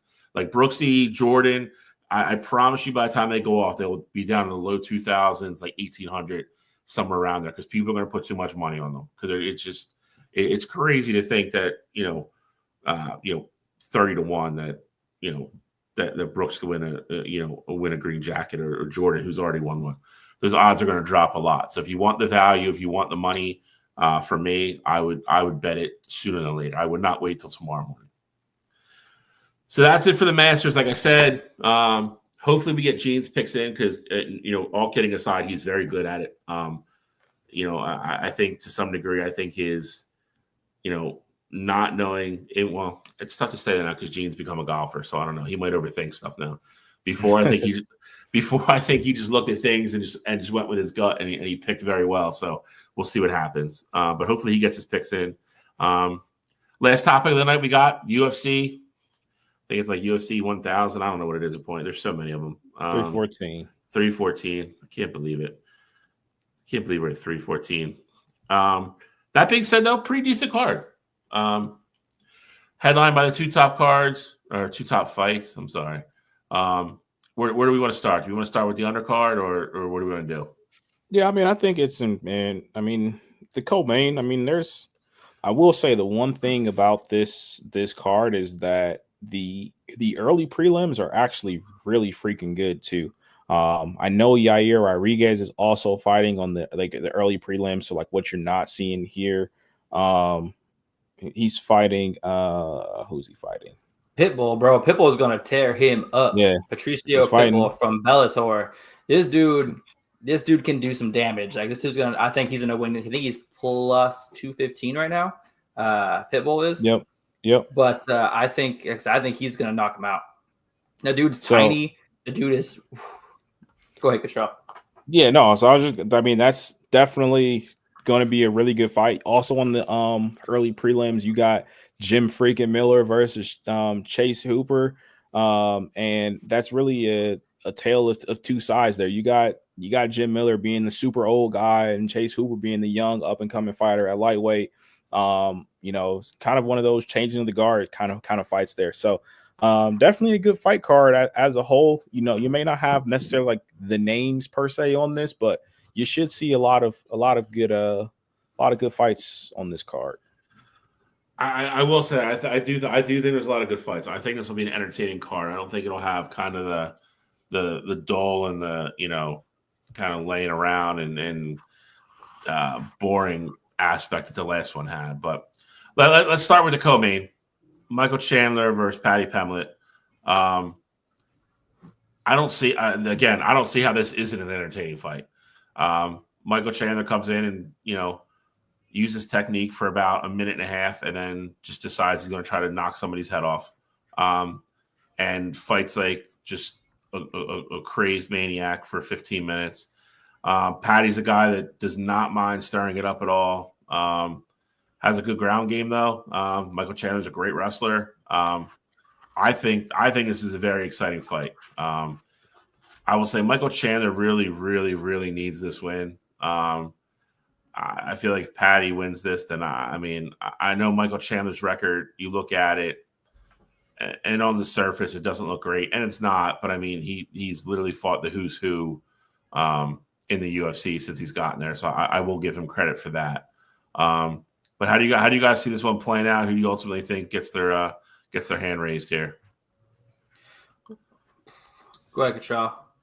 So for me, I'm rolling with Michael Chandler here. And I don't want to say it's against my will, but I think it's better for the division to have Paddy Pimblett win. Because you do have a young guy moving up through the rankings. Like, he's finally got a number next to his name now. And, I do think it would be better for the sport and for that division if Paddy ultimately takes out Michael Chandler. Because to your point, Bill, like, Michael Chandler needs to win this fight because it feels like he hasn't won a fight in the UFC in ages. So, with that said, I'm hoping Paddy wins, but I think Michael Chandler is just one of those guys who he can hang with the top guys in the division. He just can't beat them. Like, we saw an exciting fight with him against Charles. The first time, you saw an exciting fight with Gaethje. Like, he can hang with these guys. He just doesn't do enough to get over the hump. And I think against Paddy's still learning. I think he still has more to learn. And with that, ultimately, I think Michael Chandler catches him. And, I don't know if Paddy's been in a legit street fight like how Michael Chandler is going to bring to him. So I like Paddy. Ultimately, I say it goes late. I'll go 4th round TKO. Ooh. Yeah. See, I like Paddy a lot. Won 8 straight fights. And, I think this fight does go a few rounds. I do think that Michael Chandler, because he's almost 40 years old, I think Paddy's going to test his stamina, see how late into the fight he's able to really carry his legs. And I think that's what he's going to take him to the ground and take him out. I think it's going to be late 3rd round, early 4th round. This is a 5-round fight, right? If I'm not mistaken. Yep. Yeah. So I think it's like late 3rd round, early 4th round. I think it's going to hit the ground. I think Paddy's going to take care of him. Chandler has only had 1 fight since 2022 in the UFC. I don't think his stamina is quite what it used to be. I think that the longer this fight goes, the more it favors Paddy. So I think that it's going to go 3rd, 4th round, and it's going to be once it gets taken to the ground, I think it's going to get over. It's going to be over. I'll say this. I think Paddy wins because I think Paddy's probably a little bit more well-rounded fighter. And he has, again, with his ground game, I think that gives him another, makes him a little bit more versatile, another way to win. I don't think Michael Chandler's going to gas. I mean, we've never seen that. I mean, the dude comes into the cage in tip-top shape. I don't think stamina is going to be, any kind of factor in this fight whatsoever. And again, I've never been a Michael Chandler, like a huge Michael Chandler guy. But that being said, I do have to give him credit. He's come to the UFC, not ducked anybody, and literally gets in there and just fights. He's fought every guy he's faught's been a big name and an elite level fighter. And I will say this is going to be the toughest guy that Paddy Pimblett's fought so far. This is a step up for him. So don't get mistaken there whatsoever. This will be the toughest guy he's been in the cage with by far. But that being said, I think Paddy, again, just being the younger guy, Michael Chandler does have a lot of ring wear on him. I mean, he's been through some wars, man. Won't be surprised if Michael wins. Not gonna lie, I think Cottrell said this. I'm kind of pulling for Chandler, if I'm being honest, in a weird, like, I don't know, sentimental type way. For business wise in the UFC, it's probably better if Paddy wins. He's the younger up and coming guy. He's a little bit more marketable at this point. I'll take Paddy. I'll take Paddy by decision. I think it's a war, but won't be mad if Chandler wins. Let's put it that way. And then we go to the main event. So is this belt vacant?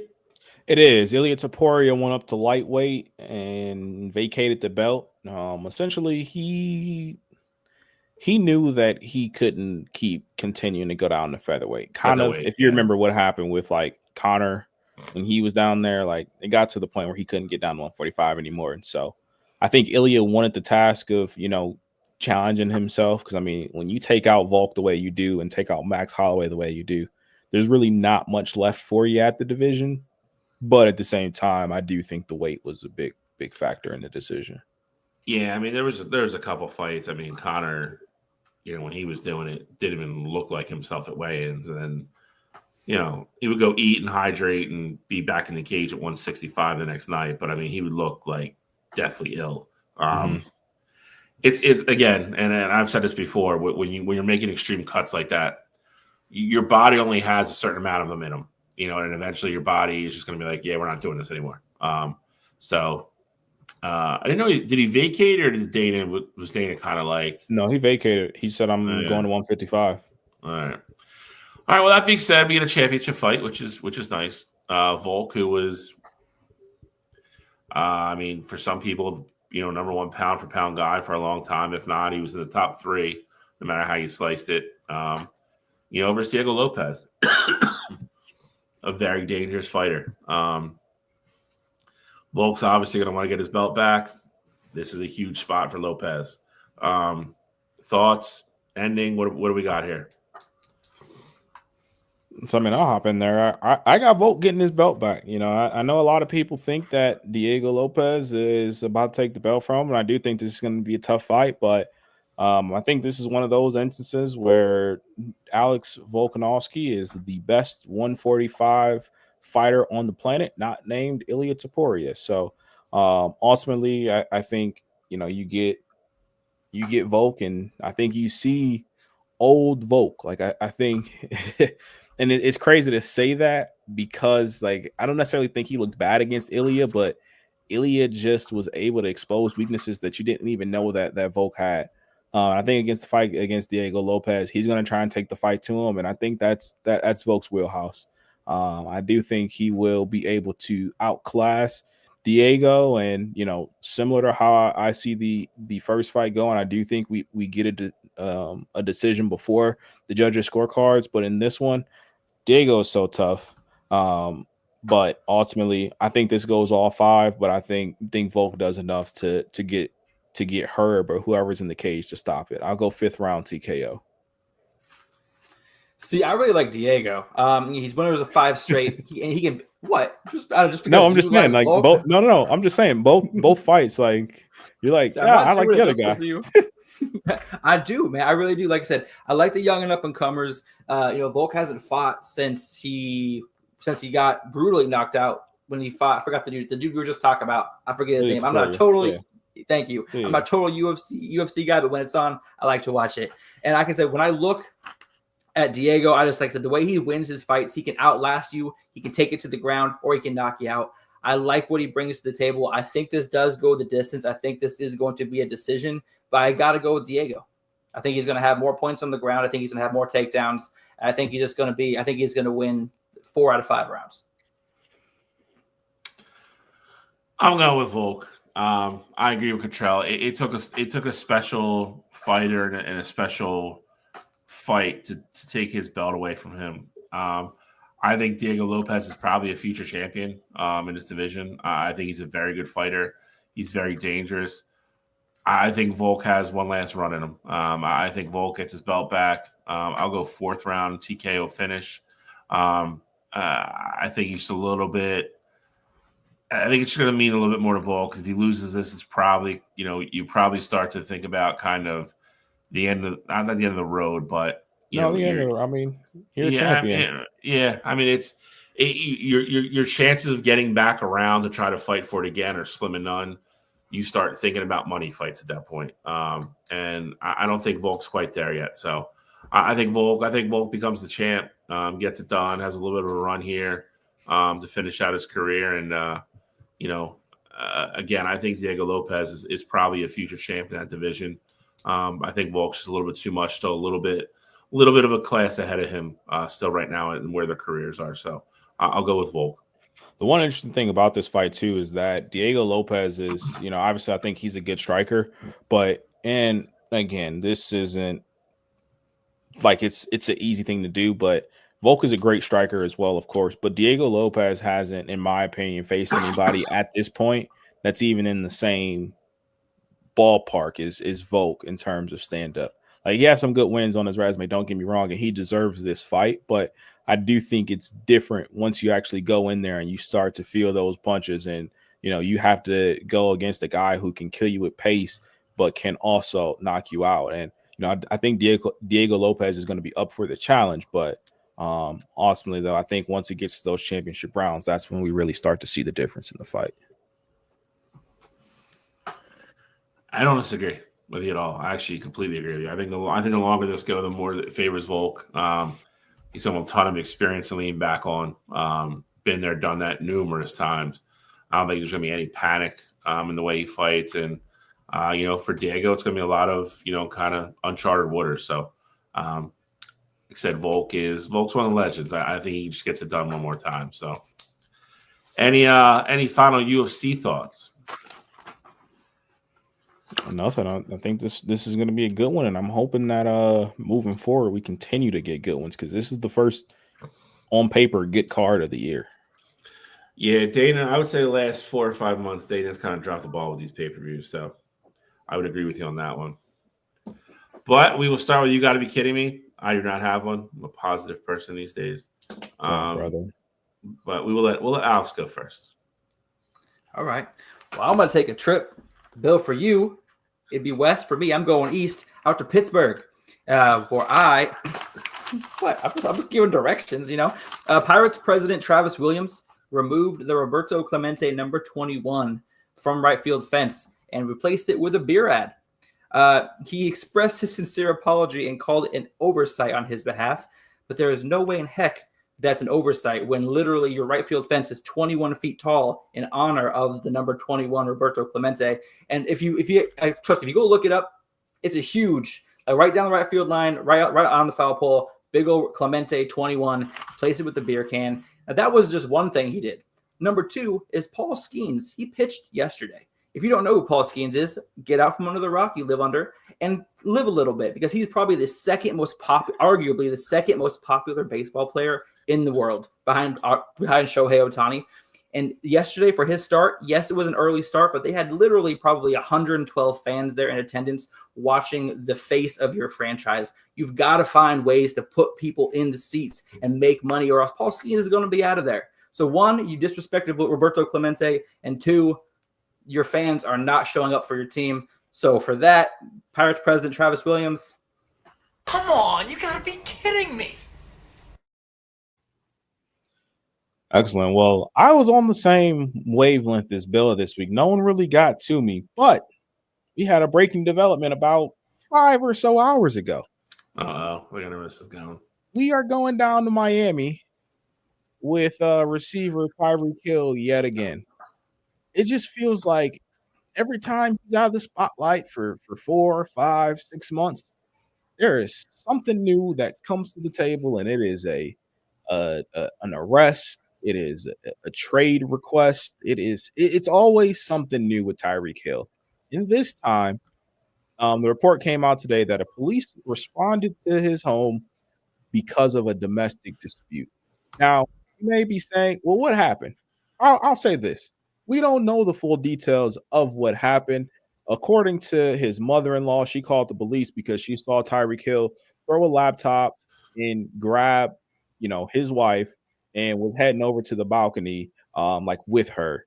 And, again, we don't have the full details of what actually happened, in the story there. They are going through the process of getting a divorce here as well. But Tyreek Hill is one of those guys that you don't give the benefit of the doubt to at this point. It's like, all right, the first time, maybe I'll say, let's wait till we get all the facts. The second time, maybe I'll say, okay, maybe I want to hear his side of the story.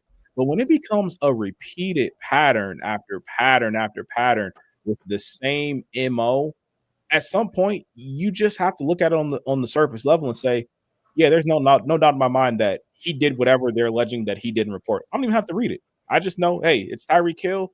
And, they're claiming this happened. I bet that's what actually happened. So this week for me, Tyreek Hill yet again finding himself in more hot water with another domestic dispute. Come on, you got to be kidding me. I don't. I mean, am I crazy to think if you have that much money, and you're getting divorced from your wife? Like, why are you in the same house? You know, Come on, man. Like, I just don't. These guys have so much to lose, and like they just choose the worst possible road and situation to get into every time. I don't understand. I mean, and again, to your point, this isn't like Tyreek Hill's like this is like some surprise. Like he's got women with or children with how many women? who knows at this point? Like 8. Like you can't go hang out with one of them. Like you have to be in the house with the one you're getting divorced from. Like, come on, man. Like it's just silly. Like I just don't just make better choices. I just don't get it. I don't get it. But Yeah. That being said, that is the show for this week. Thank you everybody for tuning in. Before I go, do you want to wish a very happy birthday to Ron Pulley? Alex knows who that is. We call him the mayor of our softball league, one of the nicest, just absolute great human beings, great guy, great gentleman. Just had heart surgery. He's recovering from that as well. So everything is going well with Ron. So just want to send my best wishes out to him and wish him a happy birthday. Can't wait to see you back up at the field soon. Closing thoughts from either one of you fellas. I also saw CJ Brancato had a birthday. Thought you were about to shout him out. But thought that's where that was going. But for me this week, I also have another edition of preview Even for though Rita Real. Real? Oh, my Of fault. course, absolutely. We got Jabbar Muhammad, kind of alluded to him earlier when we gave the top 5 breakdown, but go ahead and get into the preview. Hike!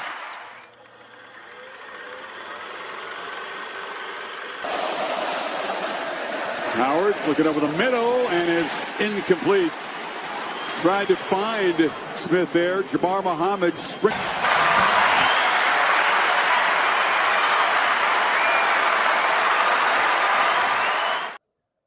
Alex, look at that. Giving you a little moral victory there. Included a highlight against Ohio State. One-on-one with Jeremiah Smith. I mean, if that doesn't show you, that I want to throw you some love while you're on the show, I don't know what will. You had to find a way to put Ohio State in there. That's the only thing I could think of. But you had to find a way. Oh, I feel like this was all planned. I feel like I was bamboozled. I feel like I missed the text in the group chat or something. No, in regards though to CJ, I will see CJ tomorrow. But CJ Brancato, another guy that's been on the list of the show forever. He's been one of my great friends for a long, long time.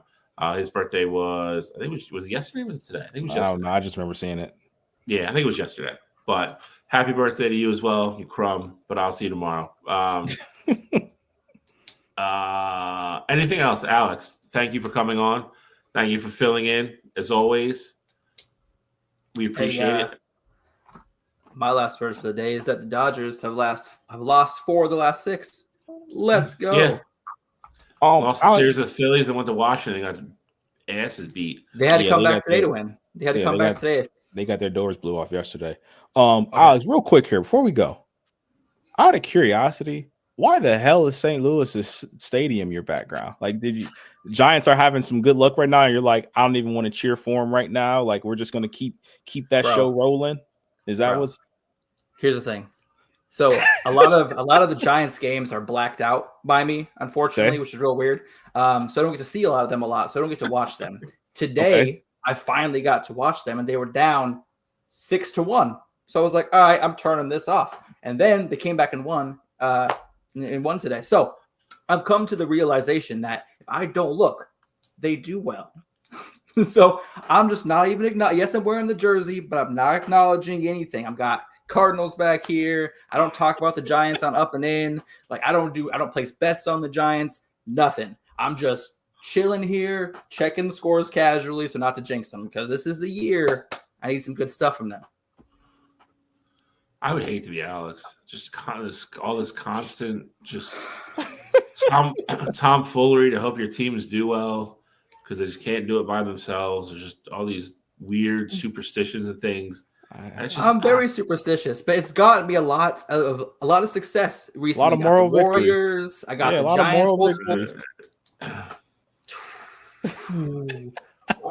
All right, I can't wait till Coast to Coast comes back Saturdays this fall. Tune in, up and in this Sunday. That's all I got to say. Other than that, thanks for having me.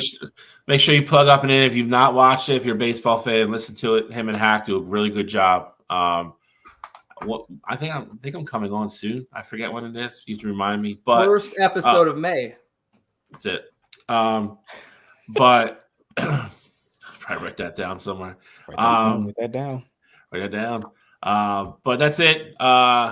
We will be back next Wednesday as always. Thank you for tuning in. Please like, click, share, do all that good stuff that Gene makes you do. I forget. And Gene, obviously, hope you get back safely from Mexico, and we will be back next week. So wire to wire, we are out of here. Good night, everybody. See you.